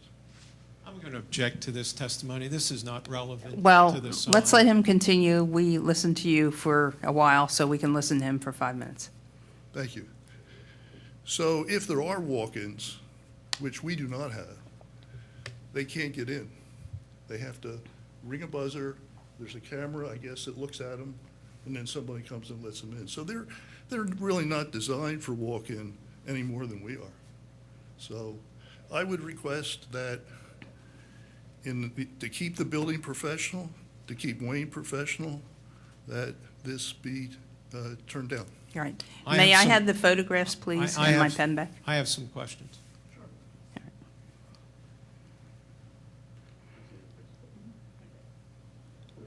Yep. Thank you. Oh, okay. You have some questions for Mr. Swope? I do. All right. Go ahead. Mr. Swope, you were asked the question. You're in the investment management business, are you not? Yes. You're a competitor of PNC, are you not? That's a question that is susceptible to a yes or no answer. Yes. You are a competitor. Do I understand that correctly? I said yes, sir. Yeah. And when you say you're irritated because it's your competitor who has the signs or who has the parking spaces in the back. Isn't that the nature of your irritation? Okay, let me No. stop you here because No, I don't that is- think either his that- irritation or your irritation has anything to That do is- with it. That is not a true statement, because as far as I've never heard any of my clients mention their name. I don't All have any right. clients there. Mr. Swope, you don't need to answer. Yeah, I think- Because it's not pertinent. And then also, a neighboring owner has standing to oppose, and you don't get into, there actually is a case on that. So the kinds of inquiry you'd have for proving injury, there's a presumption of that injury when you're located in the same building. In Ray Farmland talks about competitors, and it says that the zoning process shall not be used to stifle competition or to affect competition, that belongs someplace else. And obviously, Mr. Swope's fight, in my opinion, belongs with the landlord. So I don't All right, believe. I don't think that actually has any bearing on our decision tonight. Okay. So noted, though, for the record. Did you have any other questions for Mr. Swope? No, I don't. All right. Did you have anything else to No, say, Mr.? thank you very All right. much for hearing me All out. right, I thank you. appreciate it. Is there anybody else from the audience? And again, we ask that you keep it brief. Your name, and may we swear you in, please. Yes, thank you. My name is James Schneller. State, raise your right hand, you promise to tell the truth, the whole truth, nothing but the truth. I do. And state your full name, please, for the record. James Schneller, Schneller. Okay. Do you have standing here? I claim standing because it is the Wayne Business District. All right. You do not live near here, and you do not have a business in this vicinity, correct? No, I All have right. traversed it daily for Yes, I know you 40 do. years. Can you, very briefly, in a minute's time, give us your objection? Yes. I recall from the prior hearing that the principal issue was height, and I object purely, very simply on the basis that it's not in the code, and there's a reason for that in our office. Our Wayne Business District Code is recently enacted, and this was put in expressly to keep the place of a certain atmosphere and ambiance. I also would like to ask what happened to the 2 trees, and I don't think that's part of what we're listening to well, tonight. I'd like to raise unclean hands. I'll be very brief. Unclean hands of feasibly existing, because I don't know if approvals were obtained for the 2 trees. Certainly, street trees will be We're not discussing trees. requested We're according not to- discussing trees. But it comes We're into the discussing a visibility. sign. It doesn't It does not. come into this. As far as the expert's testimony, it didn't include the feasibility of street trees, which are constantly being put in. That's not the zoning question before this board. And then as to height, I would ask that unclean hands also exist because 2 trees were knocked down at the Susquehanna Bank. Again, we're not discussing trees. Thank you for your input. It's well noted. Thank you. Finally, also, as to the driving visibility, this is a high-tension area where I've noticed that driving certainly is and visibility is much less of an issue. Not to contradict the man's testimony, but having driven here for 40 years, it's so high tension because of the dangers and no median. I think we're all aware very much of the traffic that exists there, and we'll note your objection. And finally, it's not a C2 or a C3. You had several finals. It's not a C. Is this your final? Your final point? I'm sorry. Okay. But this, I saved the best for last and the most relevant, the C2, it's not a C2 or C3 anymore. And so drive past, kind of in the vein of people being able to see a walk-in type business is irrelevant. Thank you. Thank you. Anybody else from the audience? Yes. Yes, you do. Promise to tell the truth, the whole truth, nothing but the truth. I do. State your full name for the record, please. John Simon. I have a very simple question. I know nothing about this, and I'm sitting here listening to what's been being said, and then I'm reading in the legal notice, seek to locate a sign on a parapet at a requested height of 27 feet 9 inches. Is that the issue Yes, before you? the height. I must admit I was confused sitting here listening. Okay, Thank you. thank you. Anybody else in the audience? Any further questions from the board? Did you have any final comments, your legal arguments you can present now? Yeah, thank you.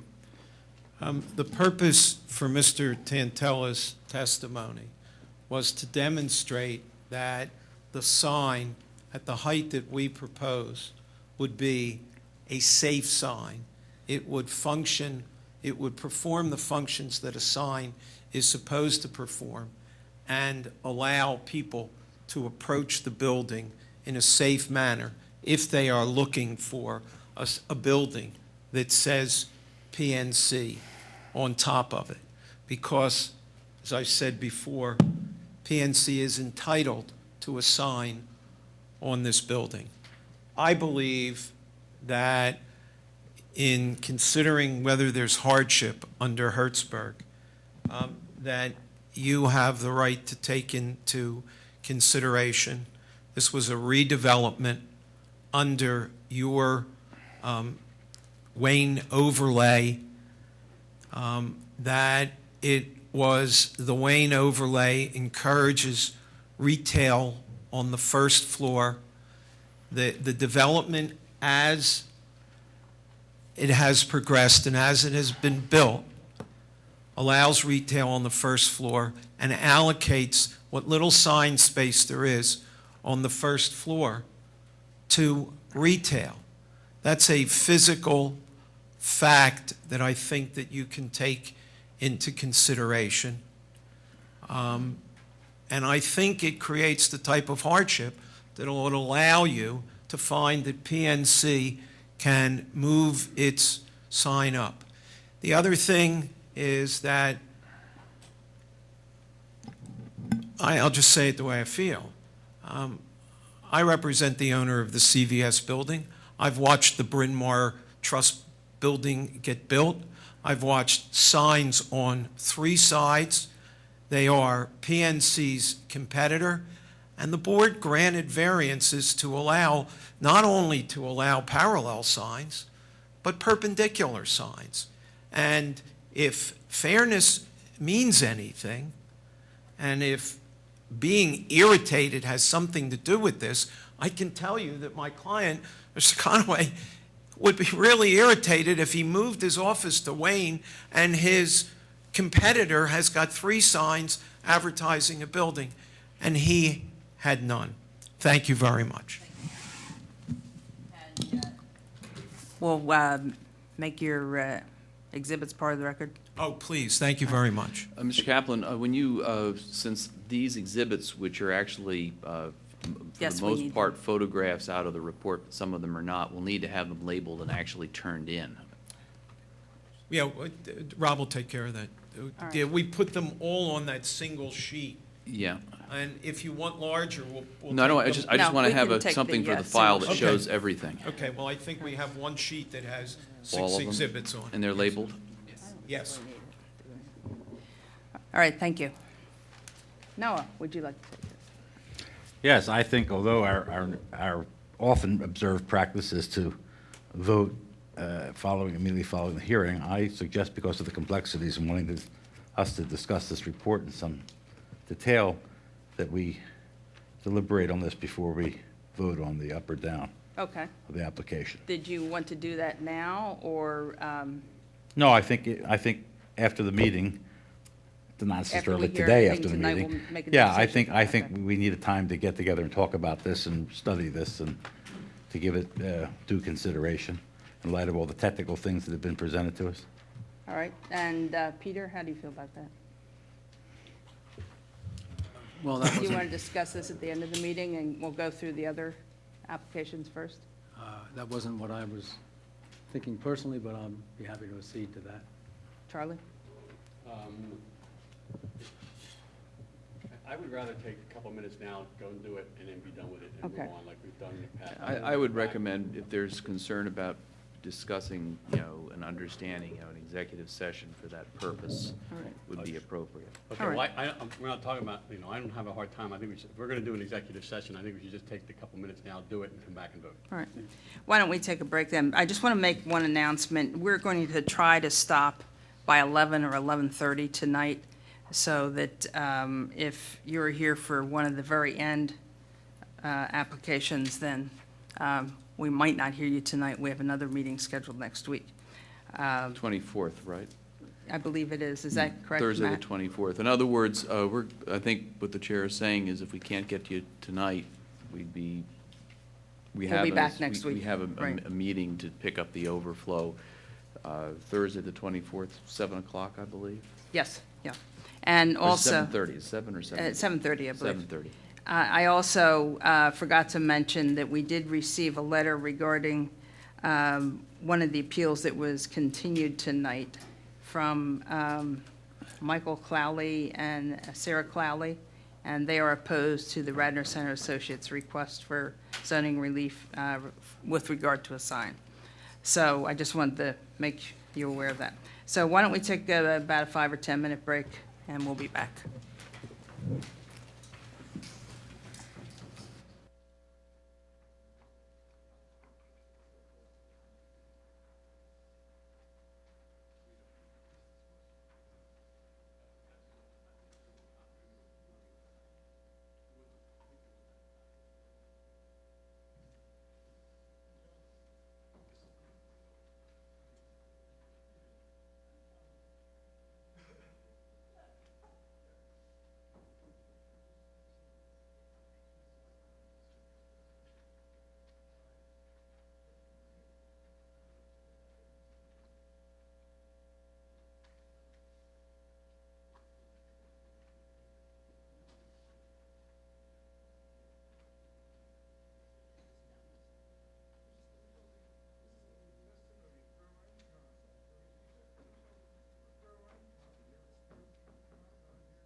I'd like to call the meeting back to order. Noah, would you like to take a position on this? Well, I'm going to withdraw my motion that we take this up in executive session, having done that now. So I move that we move the matter to a vote. Okay, and your vote is? And my vote is no. Okay. Peter?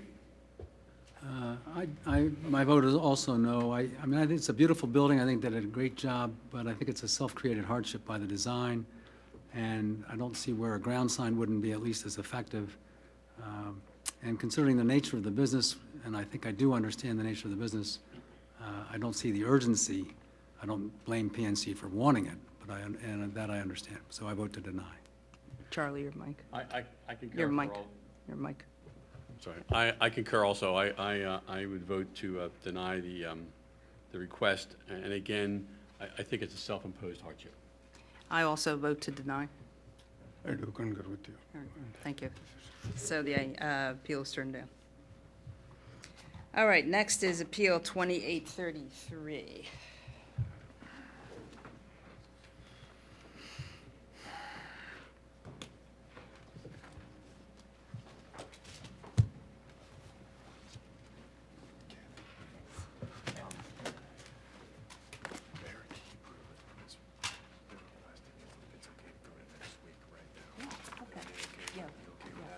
Okay, yeah. That's fine, yeah. Yeah, I'll just make that announcement, okay?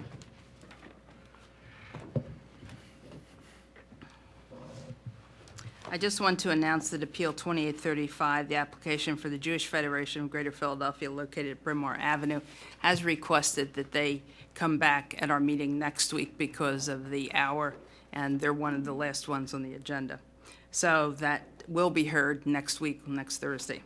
So, all right, next one now is the applicant Paul Mosterpieri and the Rite Aid of Pennsylvania, Inc., located at 237-245 East Lancaster Avenue, Wayne, and is zoned Wayne Business Office District. Requests a special exception pursuant to Section 280-53.9A, as recently amended, for a drive-through for prescription medicine only, meeting the standards and criteria prescribed in Section 280-59.9F. And they're represented by, yes. As you indicated, this property is at 237-245 East Lancaster Avenue. It is the site of the Taco Bell and the former Blockbuster property I'm sure you're familiar with. We're asking only for a special exception pursuant to Section 280-53.9A for a drive-through for prescription medicine only, meeting the standards and criteria in Section 280-53.9F. I don't know if the board has copies of the ordinance. If you do not, I have some. You do have those? Okay. And I have only two witnesses that to present. I have four people here, or more than four, with me. But I have Robert H. Lynn, who is the project architect and the principal in Lynn Architects, which is an architectural and engineering firm. And I also have Christopher Williams with McMahon Associates, who is a traffic engineer, who will offer some very brief testimony. And I have Paul Mastropieri, the owner of the property, here with me, and also Paul F. Newland, who is the director of real estate for Rite Aid, with me. Okay. Why don't we swear everybody in, and Sure. then we'll talk to who we need to. Certainly. Everybody stand up. Raise your right hand. Okay, you do solemnly swear or affirm the testimony you will give will be the truth, the whole truth, nothing but the truth. I do. Okay, and just state your full names once again. Loudly so that, if we could. Christopher Williams, Paul F. Newland, Robert Lynn. Yes, Don. What I'd like to do, with your permission, is just to call Bob Lynn up, Robert That's Lynn, right. and have him go through the standards and criteria for the special exception for the drive-through, because that's really what the issue is. He'll show you a rendering of the proposed building and of the proposed drive-through, and then we'll just get into the specific standards and criteria for the drive-through. Now, the plans, are they the same as what we saw the last time you were in here? The layout of the building, the traffic pattern, and so The forth? layout is the same. Yeah, yes. actually, before we get to that, we might want to label your exhibits for this appeal. Okay. They were labeled, they're in a booklet, and they're all Are these we plans? submitted- Yeah, okay, and the plans also put in the booklet so that we can, the large size plans, do they have counterparts in the booklet? We have a reduced size plan in here as Exhibit And I A4, have so large we'll mark size. a full-size copy A4 as well. Okay, that's fine. Which is is A4 the operative plan here? No, I'm sorry. A4 is the existing conditions plan, and A6 is the operative plan. That's the proposed site plan. This is what and you zoning. want? Yes. Yes, sir. That's Exhibit A6.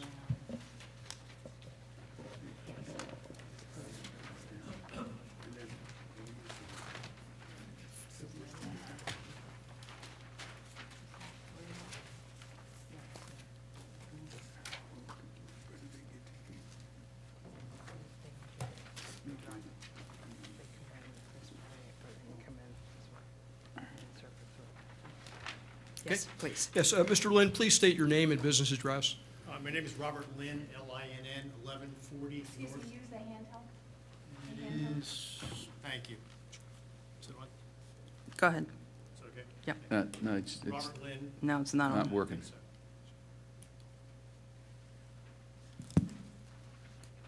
Robert Lynn? No. Robert Lynn? Nah. Yeah, now we go. Perfect, sorry. 1140 North Providence Road, Media, Pennsylvania. And what is your occupation or profession I'm a registered architect. in the Commonwealth of Pennsylvania and several other states? In Pennsylvania as well as 22 other states, and if you're interested, my CV would be applicants too, I believe, in your booklets. And can you tell the board just a little bit about your background and experience in land development, and in particular redevelopment in Wayne and other similar towns? Yes, well, first of all, I am the principal of Lynn Architects, which is a firm of architects and civil engineers. Also, I have a lot of experience both with comprehensive plans, having worked with 3 separate municipalities on those. I've worked with a lot of zoning legislation. I'm in 17th year of the Planning Commission in other Providence Township, so I've been there for a few years. As far as planning is concerned, we've done quite a bit of work in Wayne. We actually did the Market Court Restaurant on Lancaster Avenue. We did the conversion of the old Wayne Toy Town to domicile and brouhaha, and several other properties that are in the Wayne Business Overlay District. Are you familiar with the existing conditions at the property located at 237-245 East Lancaster Avenue, where the Blockbuster Video store was located, and the building is still there, and also the Taco Bell is currently located? Yes, and applicants for, which again, the tabs in the booklet match the exhibit numbers, and that's what's up on the screen as well, is an existing conditions plan, which depicts basically the property. The property is 1.5 acres to the title lines, but when you net out the right-of-way lines, it's basically 1.11 acres. The yellow line, which I'm not sure if you can see the color on the screen, is the actual property line without right-of-ways. Currently on the property, there's a former Blockbuster store, which is located on the westerly side of the property, and there's also an active Taco Bell drive-through type restaurant, which is located in the center and slightly a little farther to the east on the property. Currently, the property has a curb cut on Aberdeen Avenue, and the property has 4 separate curb cuts on Lancaster Avenue. Okay. And the property is located in the Wayne Business Overlay District? It's actually the easternmost end of the Wayne Business Overlay District. That's correct. It's the very first property. Okay. And do you have an aerial photograph that you wanted to use to show the area? Yes, and again, that would be, I believe, applicants 3. And you have that in your books at the same size. Basically, applicants 3 shows, once again, quickly, it shows, in fact, I'm going to flip this around if you don't mind, just make it a little easier to follow orientation, same as the previous exhibit. It shows Lancaster Avenue on the lower side. It shows Aberdeen running on the easterly side. It shows Cromer, which runs back to the municipal complex, the municipal garage building complex on the west side. And again, the building I'm pointing out on A3 is the existing Blockbuster, and the other building I'm pointing out is the Taco Bell. This complex to the rear is the municipal garage complex, and there's a pizza shop and a coin shop immediately to the west on the other side of Cromer. Okay. Would you please describe the proposed development? Yes.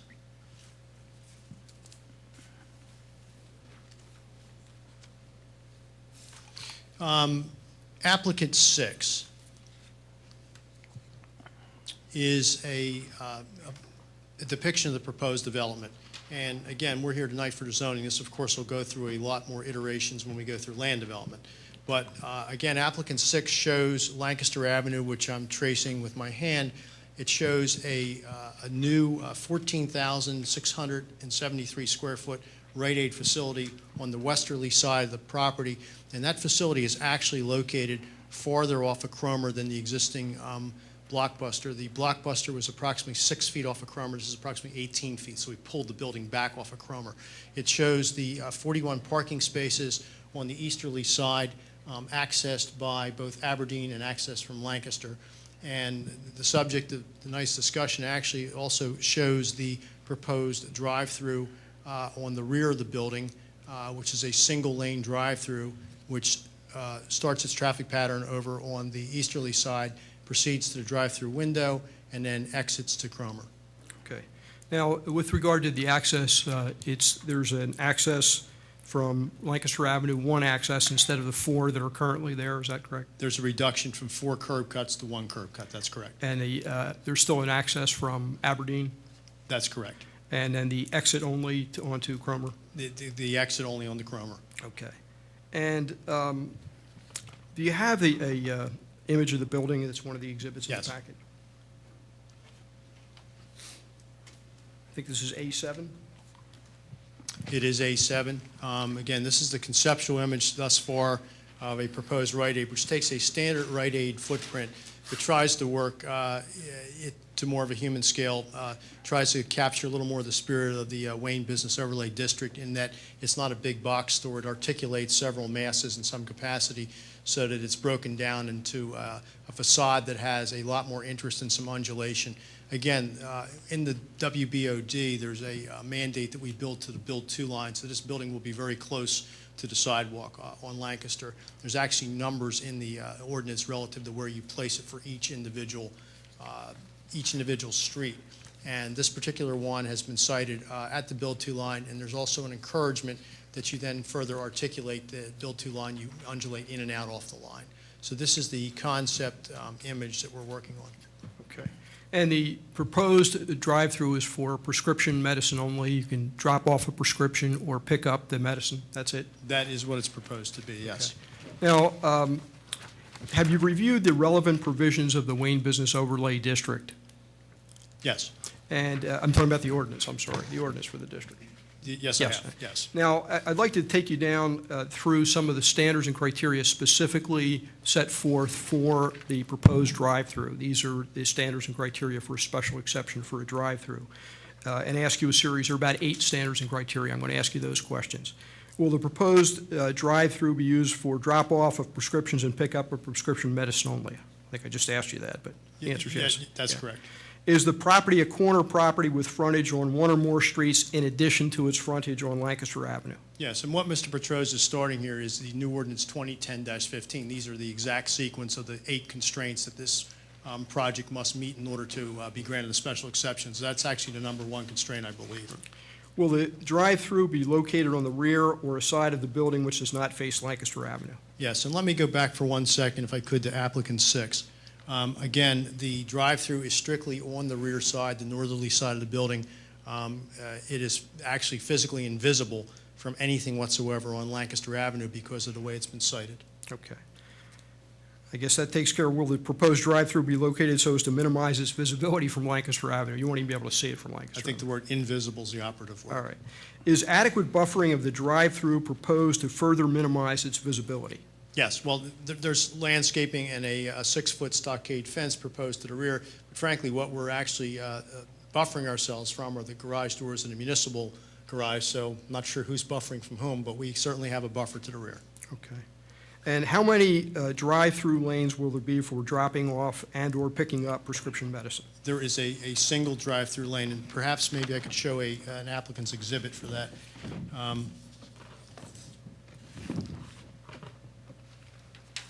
Exhibit A8? It is. And that would be, of course, A8 in your packages. Applicant's 8 basically shows the rear facade of the building and the single drive-through location in the rear of the photograph. And, of course, the parking you're looking at in the photograph is the parking on the municipal parking lot, which is in front of the municipal garage building. And the drive-through is really just a small canopy and a window? Is that what it That consists is of? correct. And both A8 and the A6 exhibits show the canopy for the actual window itself. Is there a bypass lane in addition to the drive-through lane? Yes, there is. There's a bypass lane immediately to the rear, allowing someone to pass by a car, or actually 3 cars that could be potentially sitting at the drive-through window location, bypass that location and exit on the Cromer lane. Excuse me, help me if you will. Certainly. On A8, I'm not sure I understand where the drive-through is. The drive-through on A8 is right, I don't know if you can see my finger pointing to the Okay, thank you. very far end, of course, at the very termination of the building on the westerly rear side of the building. One question I have, the A6, which is the operative plan, doesn't have the color coding, so it doesn't show the landscaping very well. Is that marked? I don't see that marked very well. We do not specifically show the landscaping. What we have on that plan is we do have the notation of the 6-foot-high stockade-style fence. There will be some vegetation in the land development plan immediately in front of that. So that is definitely a part of the understanding under which the application is being presented. We will have landscaping and a fence. Where is the, are you on land development right now? We have not yet We're not. Submitted for land development. We wanted to get through the special exception, and then we would proceed to land development. Will the drive-through window be located on the driver's side of motor vehicles proceeding through the drive-through? Yes, it will. And will egress from the drive-through be to a street other than Lancaster Avenue? Yes, once again, it will exit onto Cromer. Will there be room for a minimum of 3 motor vehicles in the drive-through lane? It's designed for exactly 3 vehicles. Is the drive-through located so as to minimize pedestrian vehicular conflicts at the property? Yes, in fact, this is about as an ideal situation as you can have, because many times we see drive-throughs where the entire predominant traffic pattern is set up, a lot of times, especially in fast food, where you have to literally cross the stacked queue line, if you will, waiting to get into the front door. So in this situation, the queuing exists completely outside of any pedestrian patterns. It's to the rear of the building. Some of the traffic, in fact, if it enters a site from Aberdeen, has the ability, of course, to enter the drive-through without even crossing a single pedestrian path. So this is about as good as it could possibly get relative to any conflicts between pedestrian movement and vehicular movement. Will signs be installed at the entrance to the drive-through lane and at the drive-through window identifying the use of the lane for the dropping off of prescriptions and/or the picking up of prescription medicine only? Yes, they will. In fact, those are actually depicted on applicant 6. There's several signs indicated, one at the very mouth of the drive-through with the notation on the plan, sign indicating that drive-through lane is for drop-off and pickup of prescription medication only. A second sign, which is actually located prior to the queue-up point next to the bypass potential, and a third sign at the window itself. Right. Are there other drive-throughs in the area? Yes. There's a Taco Bell drive-through. Of course, this application would eliminate the Taco Bell drive-through. There's a TD Bank on the south side of Lancaster Avenue, which is the opposite side from us, and there's a Bank of America on our side, on the north side of Lancaster Avenue within the district. Okay. Will the proposed prescription drive-through substantially injure or detract from the use of surrounding property or the character of the neighborhood? I frankly can't imagine it detracting or changing the character at all. And again, the character of the immediately adjacent neighbors are public works in nature and parking lot in nature. Okay. Will the drive-through area be adequately illuminated when it is open in the evening hours? Absolutely. I think you've touched on probably all of the exhibits relevant to your testimony. Just Exhibit A1 that we've put in the packets is a copy of the deeds for the property. Yes, we actually didn't touch on A5, applicant's 5 with some photographs, but I think this board's fully familiar with the property and the surroundings, but there are a whole series of A through S photographs under A5, which show the existing conditions, the adjacent conditions, the driveway path. In fact, maybe I'll show just one of those, if you don't mind, Don. Sure. For example, the third picture series under applicant's 5, the lower picture is a picture showing the Cromer's Lane and the Blockbuster with the blue canopies and the pizza shop and coin store immediately to the left. And then moving perhaps just one more picture into the series, there's additional photographs of of the Blockbuster, and subsequent photographs actually show shots from the municipal garage looking forward down the Cromer's Lane towards Lancaster Avenue. But I'm not going to go through each one unless you want me to go through in detail, and I certainly could. Bob, there are just two other exhibits, and we're just about finished, I think, with your testimony. Exhibit A9 is titled in the exhibit packet, Traffic Flows Cromer Lane. Do you know what that exhibit is? Correct. That's an actual physical count on a single day, which was October 3rd, 2008, midway through this project, which was the counts on Cromer's, both the inbound traffic and the outbound traffic, starting as early as 6:45 in the morning and running through 4 in the afternoon. And the quick summary of that exhibit shows that the maximum traffic counts inbound at any given point are 24 vehicles. And you'll see the influx there both in the morning and at midday. And then the maximum traffic counts at any given point leaving Cromer's Lane are, I believe, 42 vehicles in the 45 vehicles in the 10 to 11 a.m. category. Putting that into translation, that's basically less than a vehicle per minute over an hour-long period on the outbound, and it's in the vicinity of a vehicle every 2 minutes on the inbound traffic. So it's not a very heavily used street at this point. And Exhibit A10, that is titled Rite Aid Drive-Through Counts Media Store. What is that? In an attempt to understand a little better a Rite Aid drive-through, physical counts were done on October 15th, 2008, and I apologize, it's a little out of date, but that's the most recent we have.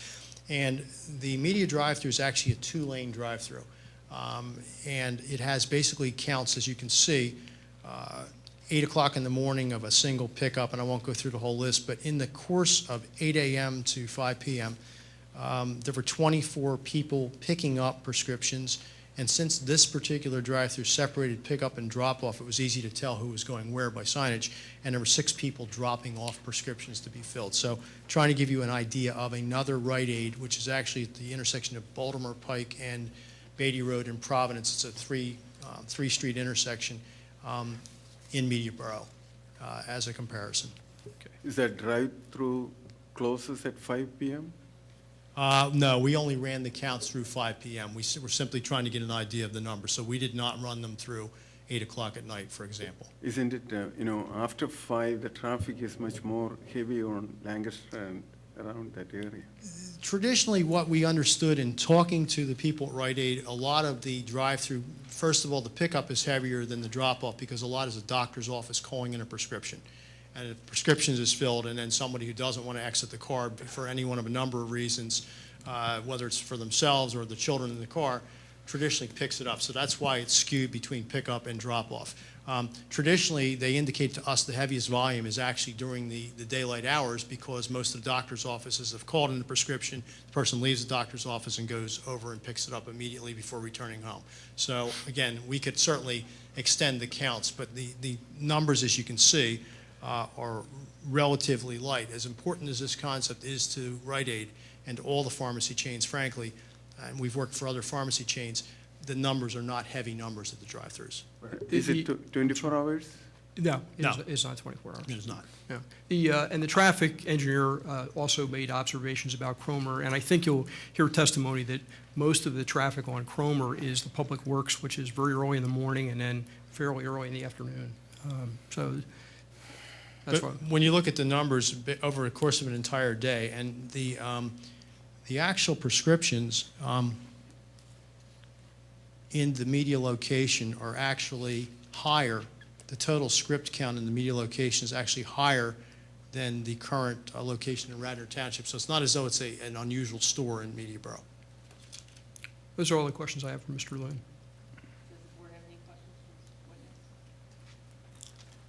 witness? No? All I'll right. be here all night. I'll call Chris No. Williams for some very brief Okay. testimony. Mr. Petrosa, at some point, you'll have someone from Rite Aid sort of affirm all this testimony Yes. on behalf of Rite Aid or the applicant? So Yes, that- we will. And I also do have, I did bring a power of attorney for you as well. Okay.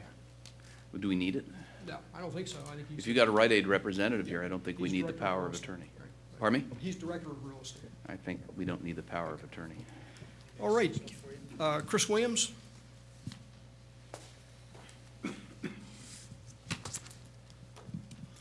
Mr. Mr. Williams, would you please state your name and business address? Certainly. Christopher, middle initial J, last name Williams, employed by McMahon Associates.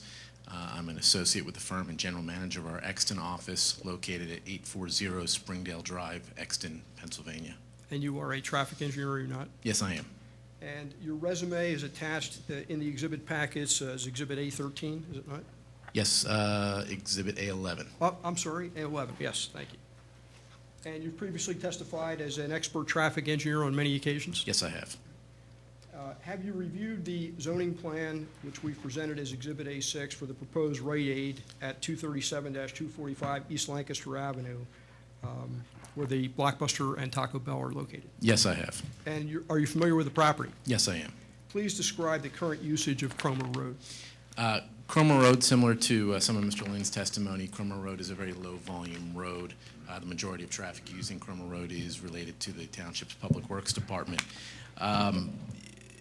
The use of Cromer Road is, again, primarily by the traffic associated with the Public Works Department, as well as a few of the businesses located to the west of Cromer Road along Lancaster Avenue for rear access. But it's a low-volume roadway. Now, you're familiar, or you're aware from that the proposed exit from the drive-through is onto Cromer, are you not? Yes, I am. In your opinion, what impact, if any, will the prescription drive-through traffic entering onto Cromer Road have on the functioning of Cromer Road? Really little to no impact. My experience having prepared traffic studies or reviewed traffic studies for other pharmacies, as well as based on the traffic counts that Mr. Lynn's office documented at the facility in media, and those traffic counts support our observations on other projects as well. Pharmacies just don't generate a lot of traffic through the drive-through facilities. The media counts show anywhere between 2 and 5 vehicles per hour, and that is consistent with our observations on other projects as well. So from an impact standpoint, I don't anticipate there to be any really little to no impact associated with the pharmacy drive-through traffic on Cromer Road. And how does the traffic typically generated by a pharmacy drive-through compare to the traffic generated by a drive-through for a fast food restaurant or a bank? Much less traffic would be generated by a pharmacy drive-through than would be generated or would be expected to be generated by a fast food restaurant or by a bank. Just to compare it to some industry data, a fast food restaurant could generate as much as 54 vehicles in an hour through the drive-through facility. A bank could generate 35 vehicles in an hour through its drive-through lane over the course of an hour. So again, much higher traffic generation using the drive-through facilities of a fast food restaurant or from a bank as compared to a pharmacy. Further, we do have the benefit of, for comparison purposes, comparing the pharmacy to the Taco Bell that's on site today, and earlier counts that we had conducted in 2008. The Taco Bell at that time generated 22 vehicles within its drive-through lane within an hour. So again, what we anticipate being associated with the pharmacy drive-through is much, much less than what you would experience from other drive-through uses. In your opinion, would the proposed drive-through prescription window have any adverse impact on traffic conditions at or near the site? No, I don't anticipate that it would, again, for the reasons stated, being that the drive-through generates very little traffic.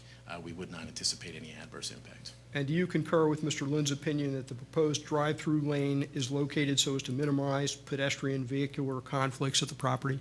Absolutely. I would concur with Mr. Lynn's assessment, whereby the location of the drive-through being in the corner of the building and about as far remote from the main parking field serving the Rite Aid pharmacy, the drive-through activity is well removed from the expected pedestrian activity within the site for pedestrians walking to and from the entrance to the store. So yes, I think it's located in such a way so as to minimize those conflicts.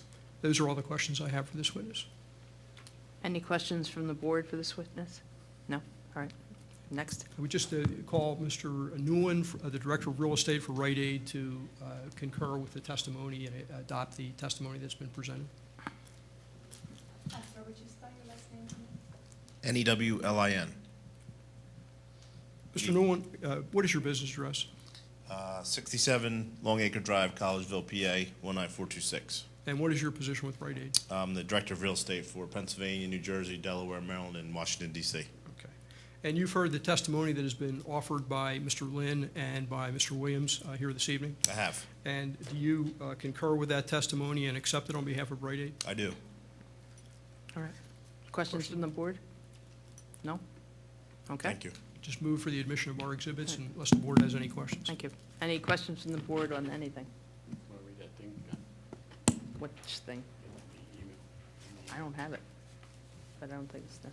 We did receive an email from Chuck Barber supporting this, a letter stating that he was in support of it and has been following this for quite a long time. And unfortunately, I left it at the office, and nobody seems to have it with them, but it does exist if I need to produce it. Any other questions from the board? Yeah, there's a point I'd like to make is, in the ordinance, there are a number of things that involve future behavior. In fact, subsection 8 is all future behavior, about people picking up only prescription medicine.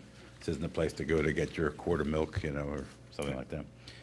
And so I think it's important that we expressly condition the special exception. Maybe it would be anyway by implication, but I think we should if we approve this, condition it upon continued compliance with all the future behavior and prohibition requirements in the ordinance, including but not limited to those contained in subsection 8 of section 2.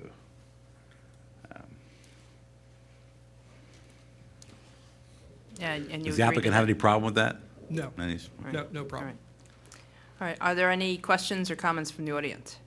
Yes, please, come on. We have to swear you in again. You did once. Yeah. I do. John Simon. You may not recall this, but we were first here on Thursday, October 16th, 2008, 20 months ago. I remember. And I knew the chair would remember, and probably even remembers when I sat on your board. Yep. A long, long time ago. And at that time, you basically indicated you liked the plan, but they had no legal basis for you granting the relief that they sought. That's I correct. think that's an accurate Yes. recollection. Let me be very brief, but just hit a couple of quick points. I was a member of the Comprehensive Plan Committee and am still a member of the Comprehensive Plan Implementation Committee. And actually, I chaired it for the first 4.5 years of its existence, during which period we wrote the Wayne Business Overlay District information. And at that time, as I have said to the commissioners and at the Planning Commission, it never crossed any of our minds that pharmacies would be looking for drive-in windows. We strongly eliminated drive-throughs and drive-ins such as Taco Bell and Banks, having them. The ones that exist are grandfathered, as you know. But it never occurred to us that this would have come up, and they have spent the best part of 2 years getting to this point in time, and they still have to go back to Planning Commission and get the approvals for them of the specific development plan, as you know. What is proposed here by the applicant does a lot of good things for the overlay district. It eliminates a bunch of, actually 3 curb cuts. It eliminates the drive-in Taco Bell. And it is the type of development which the implementation committee sought, and which the implementation committee unanimously by a 6-0 vote strongly recommends your approval. All right, thank you. Anything else I may answer? Be happy to. Questions? No, Thank thank you, you. Kathy. All right. Anybody else from the audience? Come on up. And we need to swear you in again.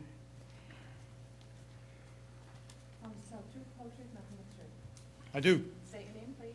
James Schneller, Schneller. And again, may I question your proximity to this location? Yes, I ask standing because it is the Wayne Overlay District. I live 1,200 feet and traverse the district daily. In fact, this corner or the shopping center across the street. I think everyone's familiar with my. I just want to Okay. indicate that Yes, please. I object to a standing, and I don't think it's 1,200 feet. In fact, I happened to clock it on the way over this evening. It was about a half mile. All right.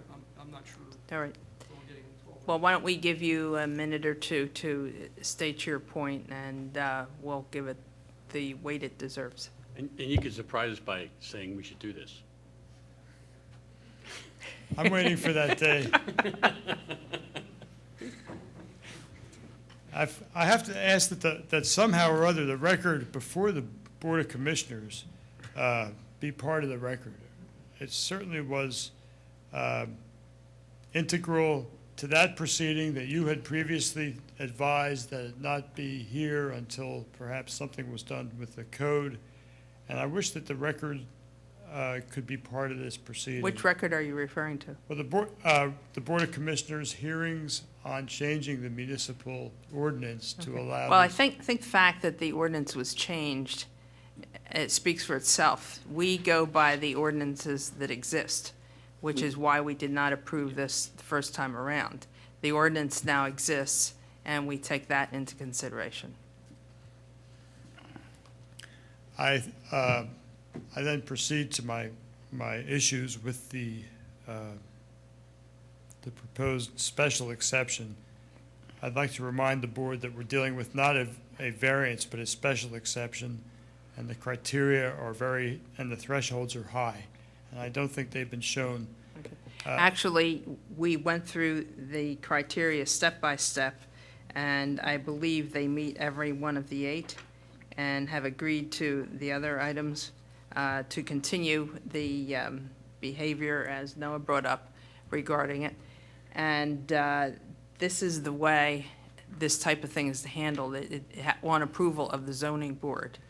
It's allowed. You need to understand that a special exception, unlike a variance where the ordinance does not permit it, and you have to get the board to suspend the application of the variance, of the ordinance through a variance, a special exception, the legislative judgment has been made that this is an acceptable idea, subject to the zoning boards reviewing it to make sure that there are no really strenuous problems pertaining to that particular site.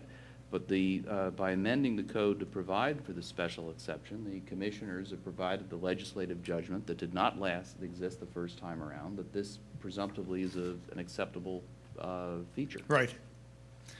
And I'd like to state, I'll wait till the end, some issues that I think are extremely or clearly indicative of issues.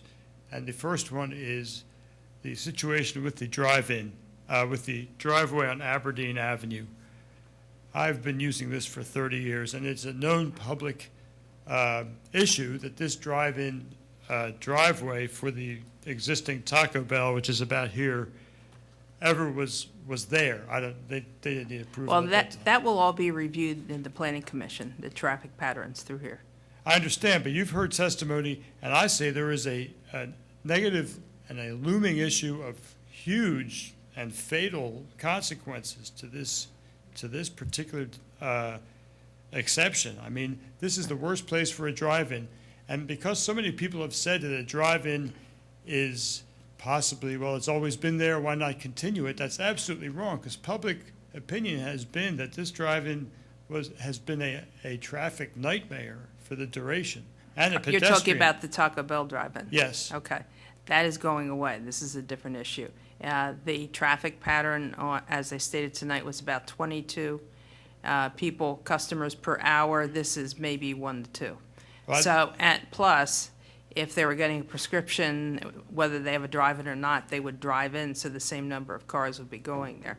So what is your next objection? We're not talking about patterns of traffic. Right.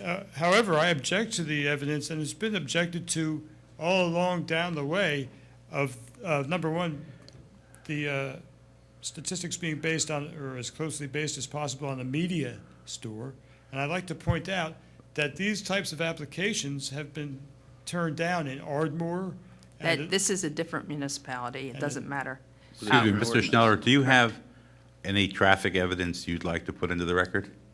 Do you have a study? Have you made a study of the I've taking tried to counts? limit it. I've tried to limit it to something more than my personal opinion. And I can say that the middle school requires children to walk to school. Well, you haven't answered my question, Mr. Schneller. Do you have evidence to put in the record of the issue of traffic? Not a study, just Okay. testimony. Okay, let's go to the next Then let's go to issue. the next item. Pardon? Then let's go to the next issue, because if you don't have evidence to put in, they have met their burden of putting in evidence on that issue.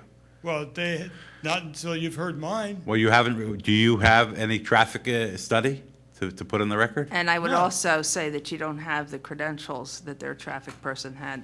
Have you done a traffic study? What date did you do it? What hours? No, but I have personal experience That of doesn't hundreds matter. of local residents. It's hearsay. Let's go on to your next point. And this would be as to pedestrians.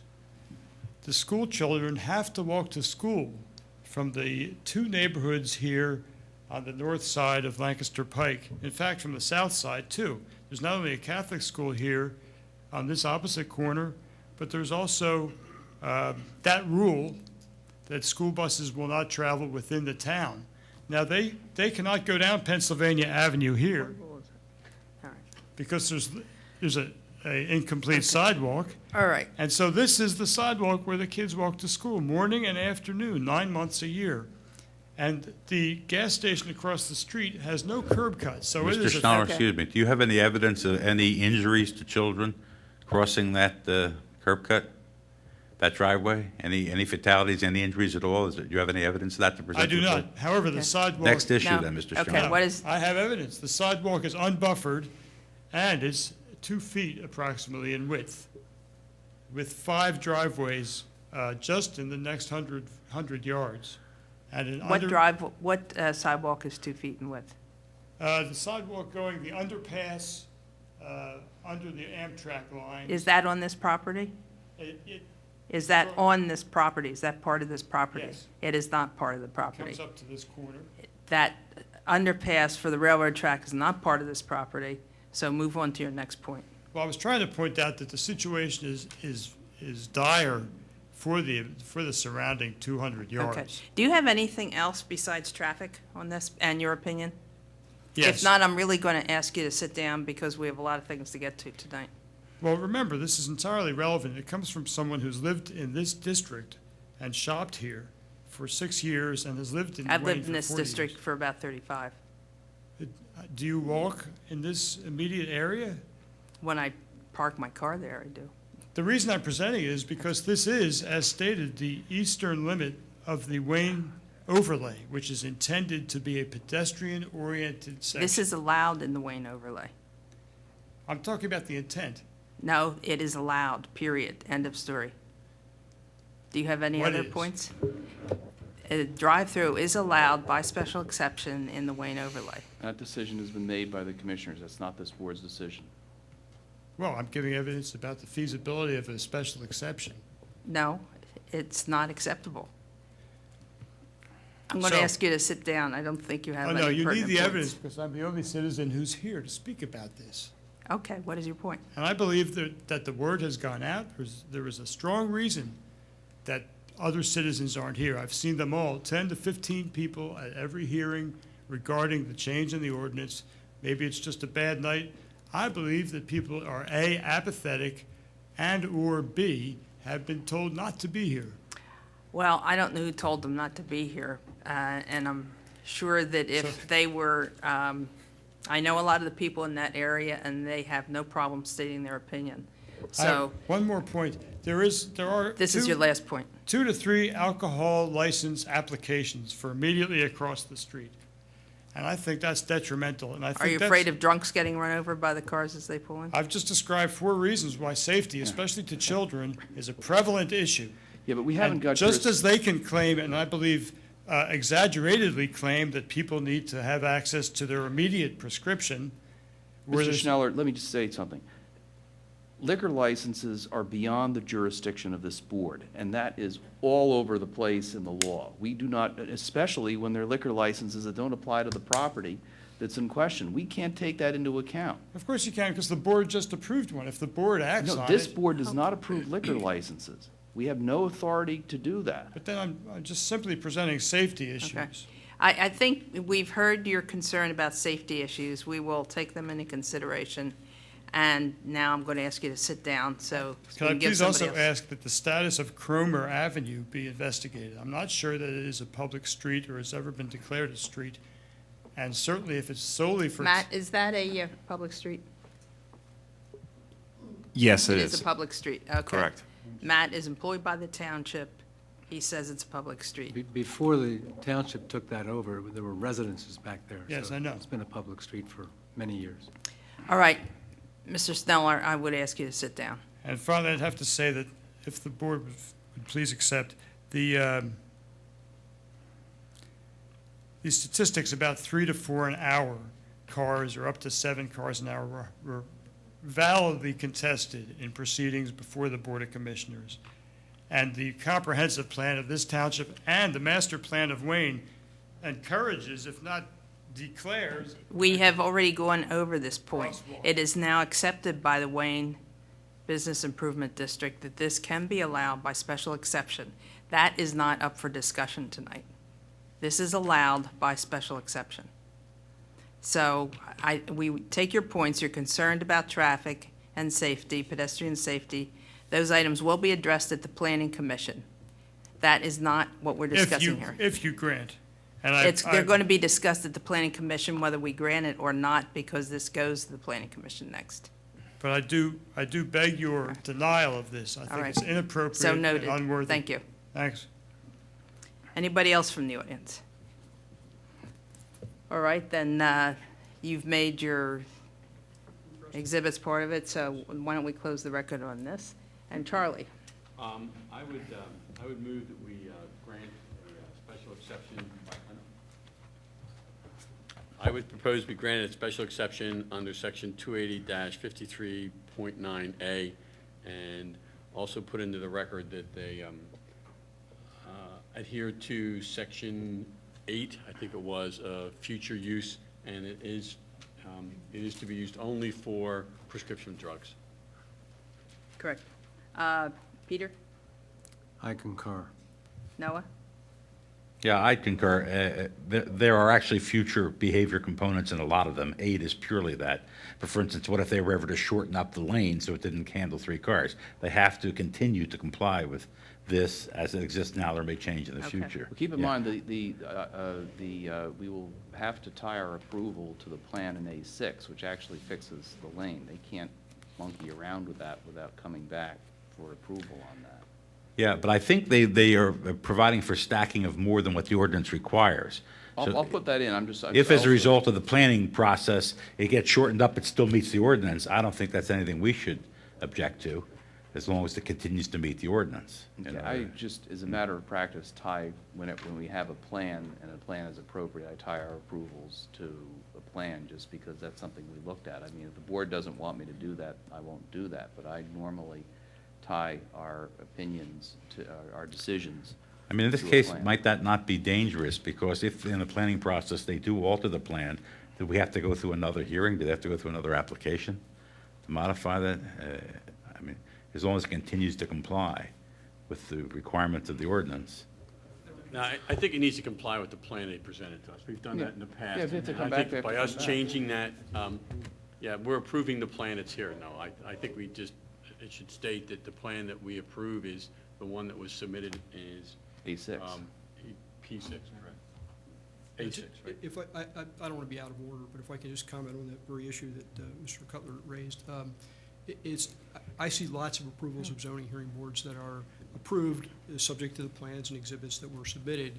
And sometimes they'll say, except to the extent that those plans are minor modifications during the land development process, because township engineer is going to say, I'd like a tree here, or I'd like that. I mean, that's not really tied to the drive-through issue. The only part we're here for, the special exception, is just the drive-through. Undoubtedly, there will be some minor changes to the plan. But we're not going, I don't think when we tie an approval to the plan, all we're approving is the drive-through for prescriptions. We're not saying that you can't play with the trees at the Right. other end or Okay. anything else. I mean, Okay. it's just, but the drive-through has to be fixed.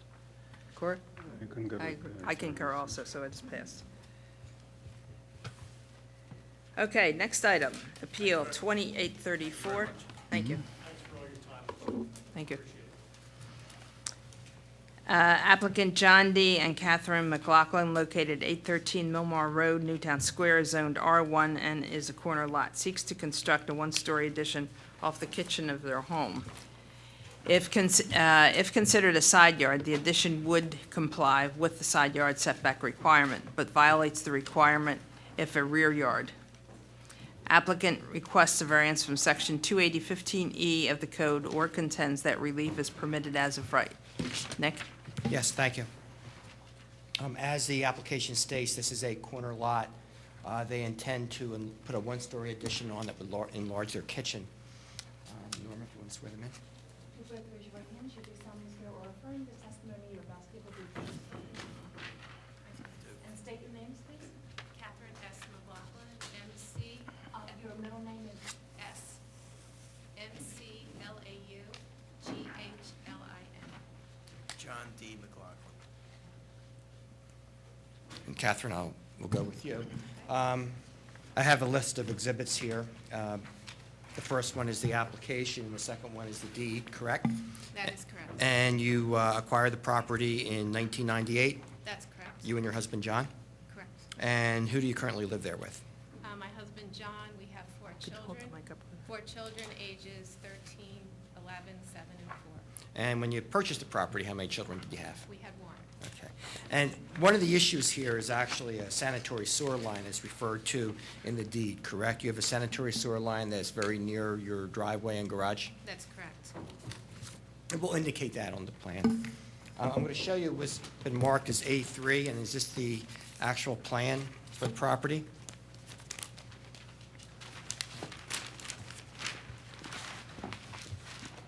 Yes, it is.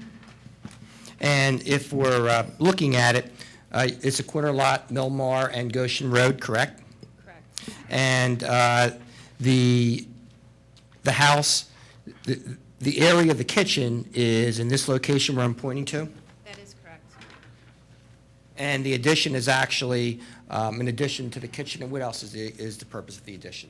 This area is our kitchen. This area is a eat-in area, which our family uses every evening. So we expect to expand each of those areas.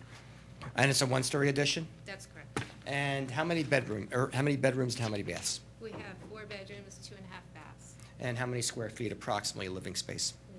About 3,200, would that be right? That sounds right. Okay. Now, we mentioned here too, there's a little bump out here, and what is that little bump out that's indicated on A3 on the plan? That is a area that we're hoping to use as a bay window. It will not go down to the foundation area, so it's just a bump out at the window level. And that area is at 18 inches? Yes. The bump out? And actually, the addition is 30.3 feet from the property line if you count the bay window. If you deduct the bay window, it would be 28. Slightly less, or 18 a foot and a half less, yeah. Right. Okay. Now, in this area here that I'm pointing to here, is this where the garage is located, which would be on the southern portion of the residence? It is. Okay. And there's also the driveway here leading into that garage, correct? Yes. There is a sanitary sewer line, and this isn't your lateral. This is actually an easement sanitary sewer line that serves a number of the homes in the That's neighborhood. correct. It comes in from Milmar Road, runs through our property, back to 2 other homes that are in the back up on Goshen Road.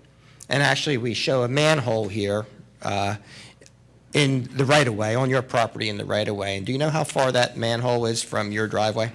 It's approximately 17 feet. And we also have the sewer line itself from the driveway. We have a photograph showing that. And how far is that sewer line from the edge of your driveway? Well, right up here, it's about 12 feet off of our driveway. I can't tell you, I think it bends in, starting at 17 feet here, and by the time it gets up near our home, it's 12 feet off the driveway. Okay, and in this area here, is there a substantial steep slope? Oh, yes, And I'm definitely. pointing to the area below the driveway there, to the south of the driveway? Yes, it all pitches down to our neighbor's yard, And also, is it heavily vegetated with trees as indicated on the plan? very much so. Have you explored other areas to put this addition?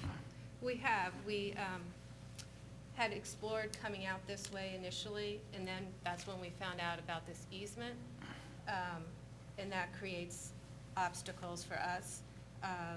We also originally thought about going up. That created some issues. But the biggest problem is the easement, and then trying to work in this little area, and then possibly having to have a detached garage, which would present a problem, in that it would have to be on the other side of the easement. And also it would have to be in this heavily vegetated area and in the steep slope as well. That's correct as well. And we also have, if we were to put the garage back too far, we have then the potential problem with the setback here. So that is another issue. Okay, so actually, though, if this was treated as a side yard where the addition is going, you would conform with the zoning requirement. If this was a side yard and where the garage is located, if that was considered a rear yard, you would comply with the zoning requirement, is that right? Yes, we would. The impervious coverage on the plan is 8.1%, is that correct? That is correct. On the table, and actually a permitted 22%? Mhm. And so you're way below the impervious coverage requirement? We are. And also the building coverage is 4.4%, and you're way below the 15% building coverage requirement? That's correct. And I've also shown as, or we've marked as A4, and is this the floor plan for the property and also some elevations? Yes, there are four drawings shown here. This is the existing floor plan in the left corner. This is the proposed addition plan, and these would be the side and the rear elevations. And I'm going to show you some photographs, and we have some additional photographs that I'll hand up also that I have pre-marked as A15 through A19.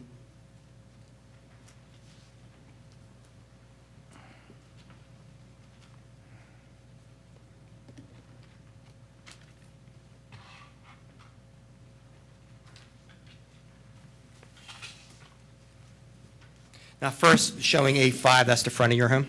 That is correct. And to the right is the garage that we were referring to. Yes. Again, A6 shows the garage, correct? Yes. And A7, is this the area where the addition would go? Yes, it is. This is the rear of our home, where we're seeking to extend the back. And where is the kitchen located? The kitchen is right at this window where my finger is pointing. The window to the left of that is the eat-in area, and this door is the entrance to our existing mudroom. And the addition would be consistent with the facade? Yes, it would be. A8, what does that represent? This is the other side of the back of our home.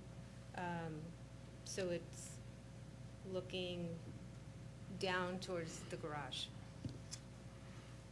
And A9? This would be looking at our home from Goshen Road. A10?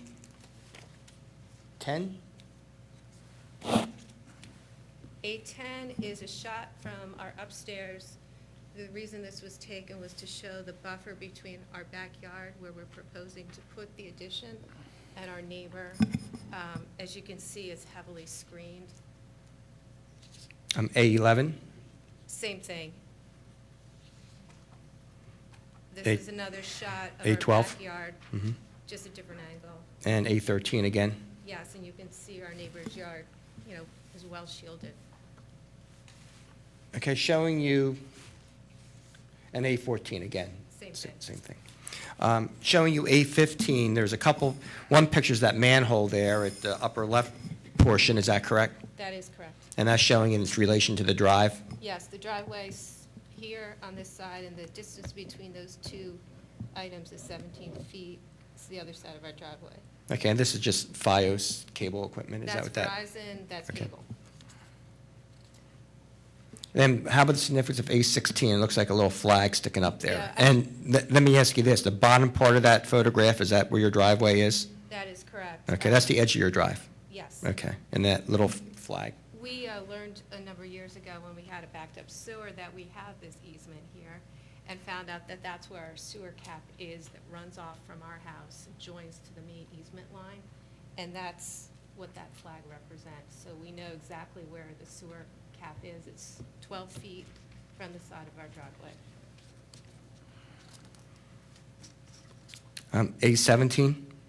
That is a shot looking from down here at our neighbor's home, from our neighbor's house on the property line, looking up at our house. The reason this was taken, I'm sorry, I take it back. Is this from our driveway looking down into our neighbor's yard, just to show how dense this area is and how it's pitched downward. But this is your vegetation here that It we're is, showing? yes. Okay. A18? This is taken from the corner of our property, looking up at our house, showing the denseness and the slope of this wooded area, which is where the easement begins. And A19, finally. This is the one I thought we were looking at before. This is taken from our property line between ourselves and the Yurcheks, looking up at our home. Again, it shows the denseness and the slope of this area off our driveway. And have you spoken to your immediate neighbor to the right? Yes, we have. We advised her, showed us our plans. She's on board with what we're doing. She's actually very happy to have a family stay in the neighborhood. I have no further questions. Any questions from the board regarding this? Is there any problem with the functioning of your kitchen as it exists now? Well, it's quite small. I have 4 children. As you all know, kitchens are the hub of a home, and we've basically kind of outgrown it. We would have thought about expanding, or when we prefer to expand. Now, there was mention that if this were a side yard, is there any contention that this is a side yard and not a backyard, a rear yard? Yeah, the only thing, Noah, is, and I can hand it up, at one point, the address was 857 Goshen Road. I believe when it was first constructed. I have a copy of the owner's policy from 1998, and that would be the only contention, really, that at some point, that may have been treated as a side yard as opposed to a All rear of our yard. deeds, Yeah, sure. all of our deeds, all of our tax records and bills come into addressed, with our Goshen address as well as our Milner address. Yeah, but I mean, the way the ordinance reads on the yard requirements for corner lots. Yeah, the specifically front- says- the door's on Milmar. Yeah. Says the rear lot line shall be designated as that lot line toward which the rear of the principal building is oriented. There's no doubt that that's the rear of your house, so that's the rear yard. No, I think we had this, I think, last month. I think the real issue with corner lots is that the building lines kind of line up. And in this specific case, I kind of look at that the building lines, on both frontages, is behind the existing building lines. So I think they kind of want to set it so that one house isn't up front and one house is back. Okay. And that's what the 2 corner lots. And I think they're not encroaching on that building line. That's where I have my hard time with, when they do two corner lots and they encroach in the front building. But there's still a rear yard. There always is a rear yard.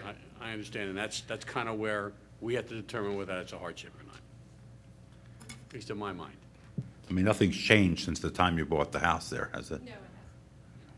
What is the size of the kitchen now? Our kitchen is about 10 by 13. And with the, We're going to, the hope is by this area here, which I'm pointing to, would bump out that kitchen area. That's the guts of the kitchen where I do all my cooking, the kids help me, by 5 feet, enabling us to have more counter space, more working area. so it's like 15 by 5 feet you are Right, exactly. extending. It'd be 15 straight. Is this the minimal expansion that would be useful for you? Exactly. We talked with our builder, we already engaged a builder. We are concerned, we don't want to lose our backyard either, but we want to have something that functions. And we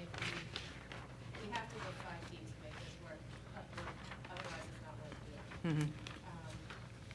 So, and then the other reason there's 7 feet is for 2 reasons. This is a heavily trafficked area, and the table is seat 6. 5 feet's not going to cut it right now if we expand our kitchen, so that's why that's slightly larger. Mhm. Everybody comes down from our upstairs, right through the kitchen, right out to the garage and mudroom. It's like a traffic way in the morning. So we need a little extra space there in order to have this whole thing work. All right, thank you. Thank you. Is that a bay window? Can you eliminate that bay window? So, Well, I guess we could. It's not hitting the ground, I don't think. yeah, Is that but much it of a can problem? 2 go, feet too, which we kind of. it can go backward. Well, it's not an eave, a gutter, a chimney, or anything else that's allowed to intrude, so the No, fact no, that it what doesn't hit the else? ground really doesn't make any difference. It's an intrusion. No, so the 2 feet will be going back Yeah. instead of, I'm just saying the fact that it's a bay window that doesn't hit the foundation doesn't really affect Yeah. whether it encroaches on the yard. But I think, knowing the sizes of kitchens now, even your kitchen after you remodel it is not overly huge. It is not large by any stretch, And the other one that you currently have could almost be called a galley kitchen. almost. Yeah. By today's standards. Yes, we live in a very modest home compared to these big Mhm. ones. Yes. Any other questions from the board? No? Any questions or comments from the audience? Just request the exhibits All to right. make part of the record. All right, thank you. Thank you. We'll close the record on this. Charlie? I would move that we grant a variance under section 280-15E in the fact that the hardship being the configuration of the yards, as well as what I mentioned before, even though they do have a corner lot, I think that the thought process behind the corner lot was that they wouldn't encroach on building lines on both frontages, and I think they kind of maintained that. And I think they're really doing the minimal amount of space that's necessary in the encroachment in the rear yard. So I would move that we grant them a variance. Peter? I agree. Noah? I'm not in favor of it because I think we're having a run of corner lot people wanting to treat their yards other than as the code defines them. And if we want to do that, I think the commissioners have to change the code so to say that 2 other yards will be considered side yards. But as long as it says that they're the rear yards, I think the rear yard has to be honored. Nothing has changed. And the house, there's nothing that's unusable about the house, just inconvenient. So I would be against it. yeah, because of the 2 road, side, the corner lot, they have been constrained, and so that is the reason I will go for. You would approve? All right, I approve also. Thank you. Thank you. Thanks. All right, next item. Appeal 2836, the applicant Clara Pellerin, located at 115 Poplar Avenue, Wayne, PA, is zoned R3 and seeks to replace their existing garage, which is legally nonconforming in regards to side yard setback, with a new garage which will not increase the existing nonconformity. Applicant requests a special exception pursuant to Section 280-101B of the zoning code, or a variance from Section 280-27C of the code, or contends that the relief is permitted as of right. Nick? Thank you. Just by way of brief opening, this involves a garage, it's probably 80 years old. It's in poor condition. What the applicant is wishing to do is a non-conforming as to the setback. The applicant wishes to remove the garage and construct a new garage. It will not increase the existing nonconformity, and the garage has already been approved by the HARB for the North Wayne area. And president is Ms. Pellerin, who's the owner of the property, and Michael Harris is the architect on the property.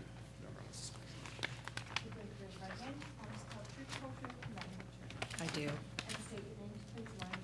Clara Pellerin, Pellerin. Michael Harris. Clara, if you want to hold that. You're the owner of the property? Yes, I am. Okay, and we prepared this application marked as A1. Yes, And A2 is a copy of the deed. You acquired the property in 1981, is that yes, right? that's right. And who do you currently live there with? I live there with my mother, and my sister just moved in recently. And when you acquired the property, the garage and the house exist as they do today? Yes, yes. And how old is the house and the garage? The house itself was built in the 20s. I'm not sure. Is that mic working? Because Oh. I'm having difficulty hearing. Oh. Is that better? What was your question? I'm I asked when the house and the garage were constructed. The house was constructed in the 20s.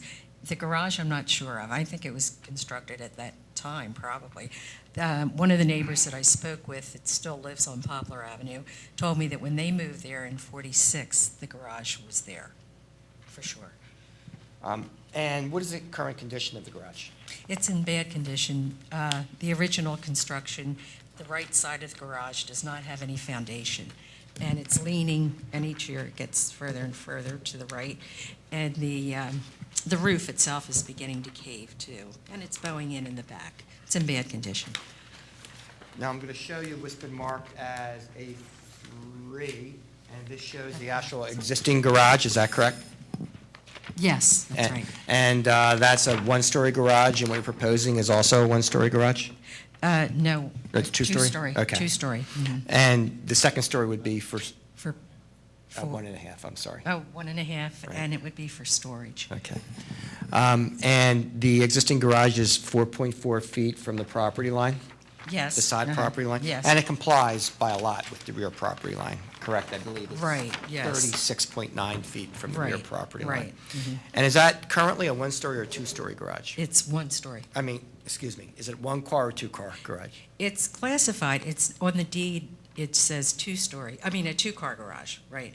And I guess you could fit it in there. Well, what's the width of the garage? You know, I'm not sure. I don't know. You know? We have it. Oh, it's 18 feet. It's 18 feet? Okay. Okay. Mhm. And the depth of the garage is 20 feet? Yes. Is that right? Uh-huh. All right. Now, I'm going to show you what's been marked as A4, and this is the plan prepared by Mr. Harris. Correct? Yes, that's Uh-huh. correct. Uh-huh.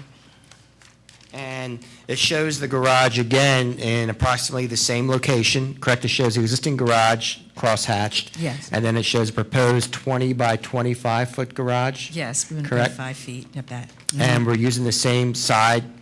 It's going to be still 4.4 feet from Yeah. the side property line? Right, correct. And is slightly larger, correct? It's 20 feet wide as opposed to 18 feet wide. Right. 2 feet to the side and 5 feet to the back.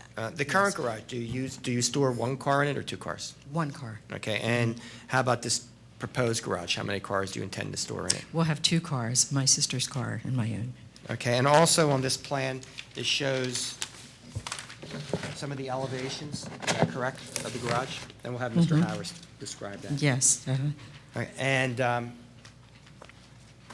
also we have some photographs. First is A5, and that's the house with the garage in the rear Correct. there? Yes. correct? Uh-huh. And A6, again, is a photograph of the garage? Right, yes. Uh-huh. And A7 is just the neighboring house, correct? Yes. Which would Mhm. be to the right Yes, of on the your- of driveway your house. side, yes, And it uh-huh. shows actually, again, a pretty heavy buffer between the two homes. And Yes. this is Mhm. wintertime, actually, when Yes. these pictures were taken. Yeah. You have received approval from the Harb for the garage? Yes, we have. Mhm. And I've marked that as A8, correct? Yes. All uh-huh. right, and a certificate of appropriateness has been issued for demolishing and rebuilding the existing garage? Yes. Mhm. And have you spoken to your neighbor regarding? Yes, I spoke to 2 of my neighbors, and there's no opposition. That's all I have for this witness. We just called Mr. Harris to talk a little bit about the current condition of the garage and what the proposed structure would look like. You've been sworn in, and are you a registered Pennsylvania architect? I am. I've been licensed about 10 years now. Okay, can you describe the condition of the existing garage? The existing garage, it's obvious there's no foundation, and it appears that the garage was actually constructed on, like pavement was there and the garage was constructed on it. So I don't know if it was constructed, with with one side open back in the 20s or whenever the house and garage were built. But it appears as it might have been just, I guess you could call it a carport. So what's happened is that over time, with settlement and whatnot, the garage is starting to lean to one side. I can't remember. Maybe it's the right side. Right. Yeah, to the right.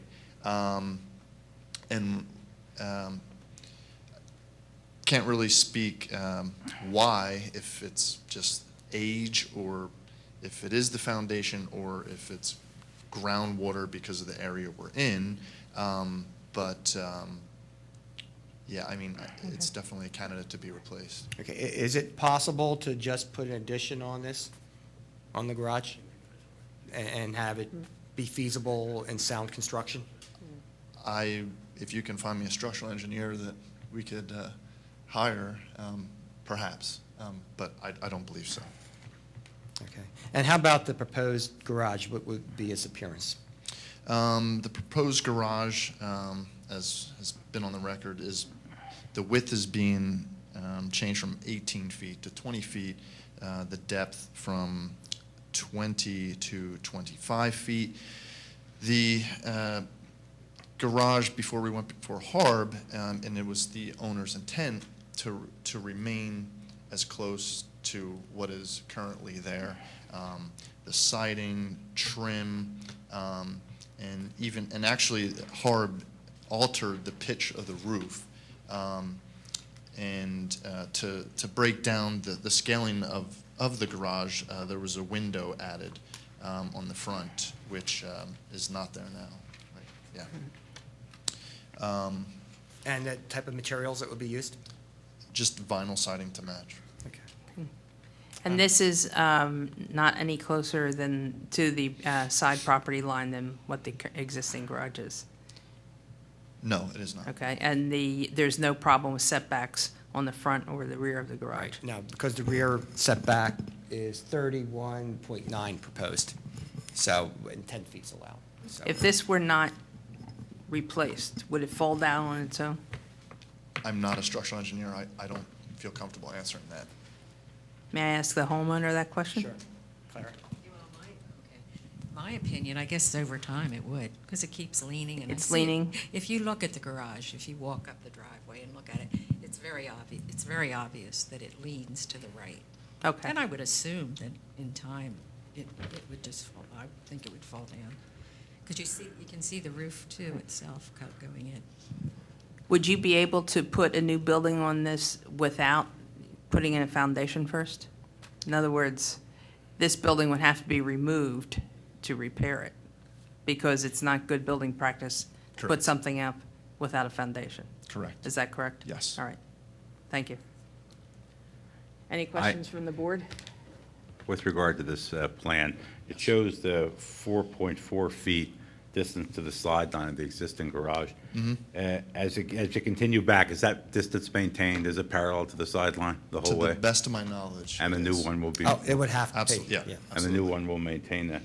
Now, is there going to be any problem putting in a foundation there? He's talked about water conditions, and you will be able to make a safe foundation. Actually, if it's leaning, is it closer than 4.4 now? Where did we measure Maybe it the from? top is. Okay. Any further questions from the board? Any comments or questions from the audience? No?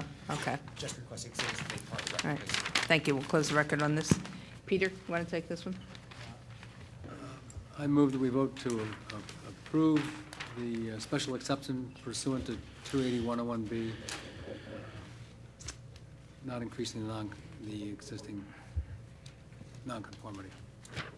All right. No? I'm in favor of approval. All right. I am as well. Yeah. Peter, I think it increases the non-conformity a little bit. 2 feet Well, extended. yeah, but but that's the other that one. side's not non-conforming. It's an It's extension. staying on the same. Yeah, they're But it's staying not on getting the any same, closer to it's not reducing the size of the yard. Oh, okay. Okay. I concur Cora? with that. I agree also. All right, and last tonight Appeal 2837, the applicant Len Wayne Properties LP located at 417 East Lancaster Avenue, Wayne, PA, and is zoned R5 pursuant to appeal number 2823. Was granted relief to construct a parking area on the premises which will serve the existing condominiums. Section 28036B of the zoning code states that along a side property line which directly abuts a residence area not devoted to apartment use, a 10-foot buffer planting strip is required. Applicant contends that a buffer planting strip is not required since the adjacent neighbor, a dental office, is commercial, not residential use. In the alternative, the applicant seeks a variance from section 28036B or a special exception under 280-101B as an existing nonconformity. Nick? Yes, you may recall this was before you. I have a copy of the decision in there previously regarding the merger of this lot with the lot behind it. The lot behind is the R6, Pembroke North condominiums. And this was to add 13 parking spaces for that, for the condominiums. You may also recall during the application process, we had asked for a number of various items of relief, one of which was impervious coverage, one of which was parking within the front yard setback. And finally, we came back and reduced the number of parking spaces from 16 to 13 so that we would not be within the front yard setback and would not need even any special exception or variance from that request. And also, we reduced the impervious coverage so that we weren't increasing impervious coverage as well, and a special exception was granted by the board for that. We've become aware that there may be an issue regarding a required buffer strip. Now, what I would call the board's attention to this. Mr. Keneally, can I just ask, is A3 the operative plan here? Yes, same plan. The same plan that Same was plan. approved. How did this come up, and who sent you here? There was an issue from one of the neighbors, and Mr. Baumann suggested that we come back to the zoning hearing board to cover it. Because I guess my Or not, thought- I shouldn't even say it was from one of the neighbors. It was from one of the people who was present before the board at that time. Has the appeal period expired on Yes, this it has. decision? Has an appeal been taken? No, it has not. Madam Chairman, Yes. I looked this over. First of all, the residence area to me is not residential district. And if there's a commercial property adjoining it, I don't think the buffer applies. But more to the point, we had a decision in the hearing properly advertised that approved this plan. It approved this plan, and it was done by special exception. No appeal has been taken.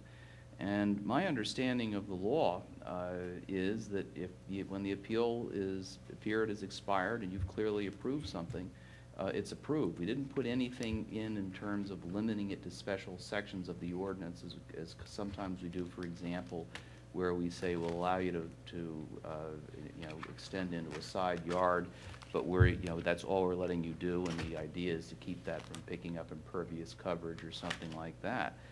But it seems to me we approved this plan. The appeal period is expired. They're not proposing any changes, and I'm not sure why this is here. What is your thought on that, Mr. Keneally?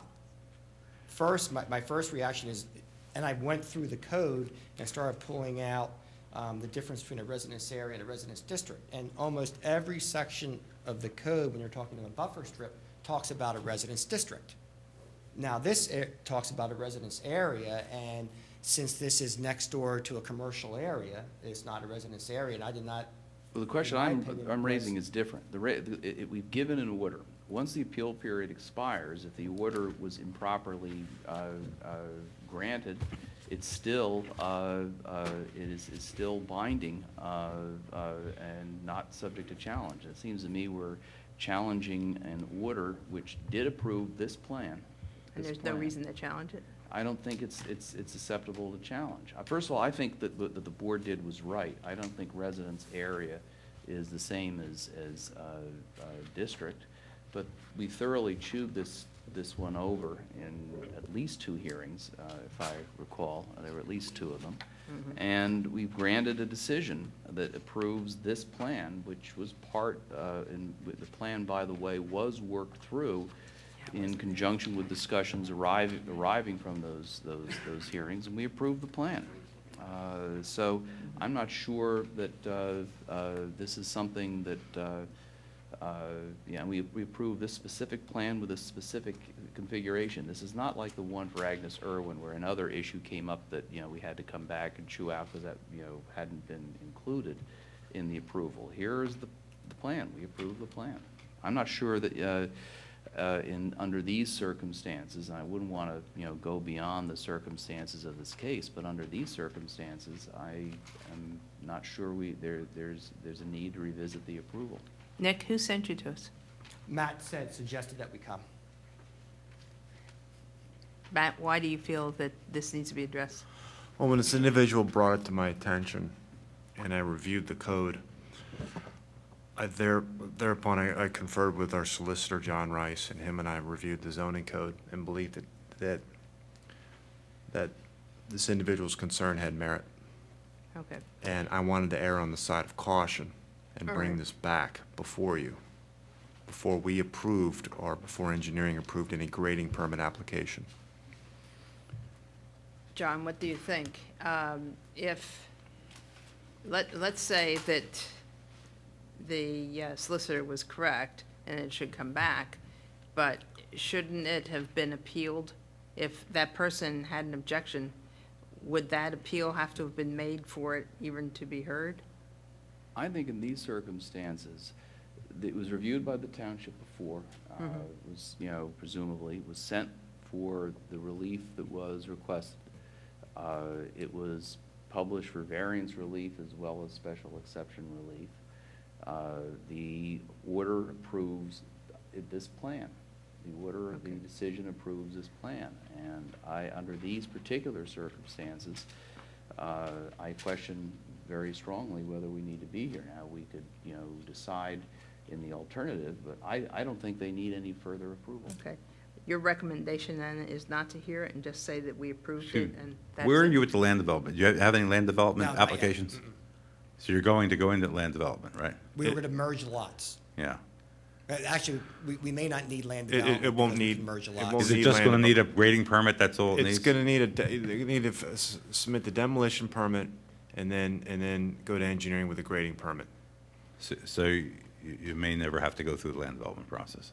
Okay. We have I to- just figured if there was any chance that they were going to get hit with this problem under the code later, we may as well give him what he needs now so he doesn't, but if he doesn't have to go through that, and this is the But end of if it. we Yeah, we open it up again, That's the then end you of get it. another they have the appeal, that appeal guy can period step starting back up again. again. Let me That's read the the end of it. order. Special exception relief under zoning code section 280-101 is granted. The order is refusing, the zoning officer refusing a permit is reversed. An appropriate permit is hereby ordered to authorize the construction of the proposed parking area in the precise manner shown on the plan, which is defined as this plan. We approve the plan. And that goes on to say, nothing in this decision is intended to grant approval or to imply any right of the appellant to obtain approval under salvo, which is defined as our subdivision and land development ordinance. And that was because we were not, going to get into the issue of whether the merger required subdivision and land development. That was for that bailiwick, and we weren't going to stick our noses on this. But I could, my recommendation is that and again, one of the things, and this is a very strong part of Pennsylvania law, when the appeal period expires, it's supposed to be a cutoff. And it's not supposed to be, we can get around the appeal period because, by saying, well, they made a mistake somehow, or, and this, I think this is the classic example of something where the appeal period has expired, no appeal has been taken. The plan was approved, and I personally think that we got it, the board got it right, but you can't get around the appeal period by saying that the board made a mistake in their analysis, because an appeal period is a cutoff. You don't get around the 30-day appeal period by saying, yeah, well, the board screwed up, so their approval is illegal. It's a 30-day appeal period. So the 30 days was up the end of March, basically? Well, it's 30 days Or- after it was mailed. Okay. But there's no appeal taken. And I think under these circumstances, I would limit them to this case. I would say that the order has been issued. It approves the plan under the zoning code, and no appeal has been taken, and we shouldn't be doing anything further to it. I think we should take John's recommendation and just not even do this. 'Cause I Okay. think all that's going to do is open up the appeal period all over again. Yeah. Now, Member of the public with No. no, because No. we're not having a hearing. Do you want to ask for more time on this since? No, I'm fine with, No, I'm talking about your You permit. gotta have the permit. permit by the 31st of August. Yeah, yeah. It's yeah, so we're 6 not gonna- months we're not after gonna the get that. 31st of March, so you're going to be, So that'll be 9/31. And I know the board's been granting 3 months, I believe. 3 to 6. I would ask for 6 because we still have to do the merger and everything and get the approvals from the township engineer on the merger. Okay, John, you are comfortable then with us not hearing this tonight? Yes. And because we've already Well, taken a we've position? opened the hearing, but I'm absolutely comfortable for the board deciding that and my advice is that the approval covers this. So Okay. why have a hearing and continue a hearing on a point where we've covered it in the decision? We've covered the specific plan involved. And nothing has And the appeal changed. period, nothing has changed, and the appeal period's Okay. expired. By the way, while we're at it, and this is to John, to the board, and to Matt, does anybody know what a residence area is under this code? I don't think it's There's defined. no definition, yeah. No, I don't think it is. So if we're going to make suggestions to the commissioners, not That's the one. code. Okay. Yeah. They probably mean a property which is occupied by residences which Yeah. are not multifamily, but that's not what it says. That's how I So- interpreted Yeah, it when I but- looked at All it, right. because it doesn't have a definition of district, but then they talk about districts being R1, R2, R3, R4, R5, et cetera. Okay. Are you comfortable with that approach? I'm fine.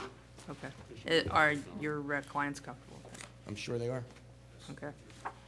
All right, then we won't have a hearing on this. Well, I think And we'll just go issue an with, order saying that the existing decision. However you need to do it. Covers this, and that's that. Thank you. All right, thank And you. I'd like to stress that this is, based upon the, specific facts of the case, because I could see things coming up like Agnes Irwin where something really wasn't covered. But we have a plan, and under the specific facts of this case, I think we have a good decision, and the appeal period's expired. Thank you. So we have just one case to hear next week? When the Phillies here? Phillies win? 7-1 in the ninth when I left. 7-1 ninth. Do you get a final? 7-1 Phillies in the ninth. In the ninth. Oh, really? Oh, neat. That was great. Thank you. Oh, really?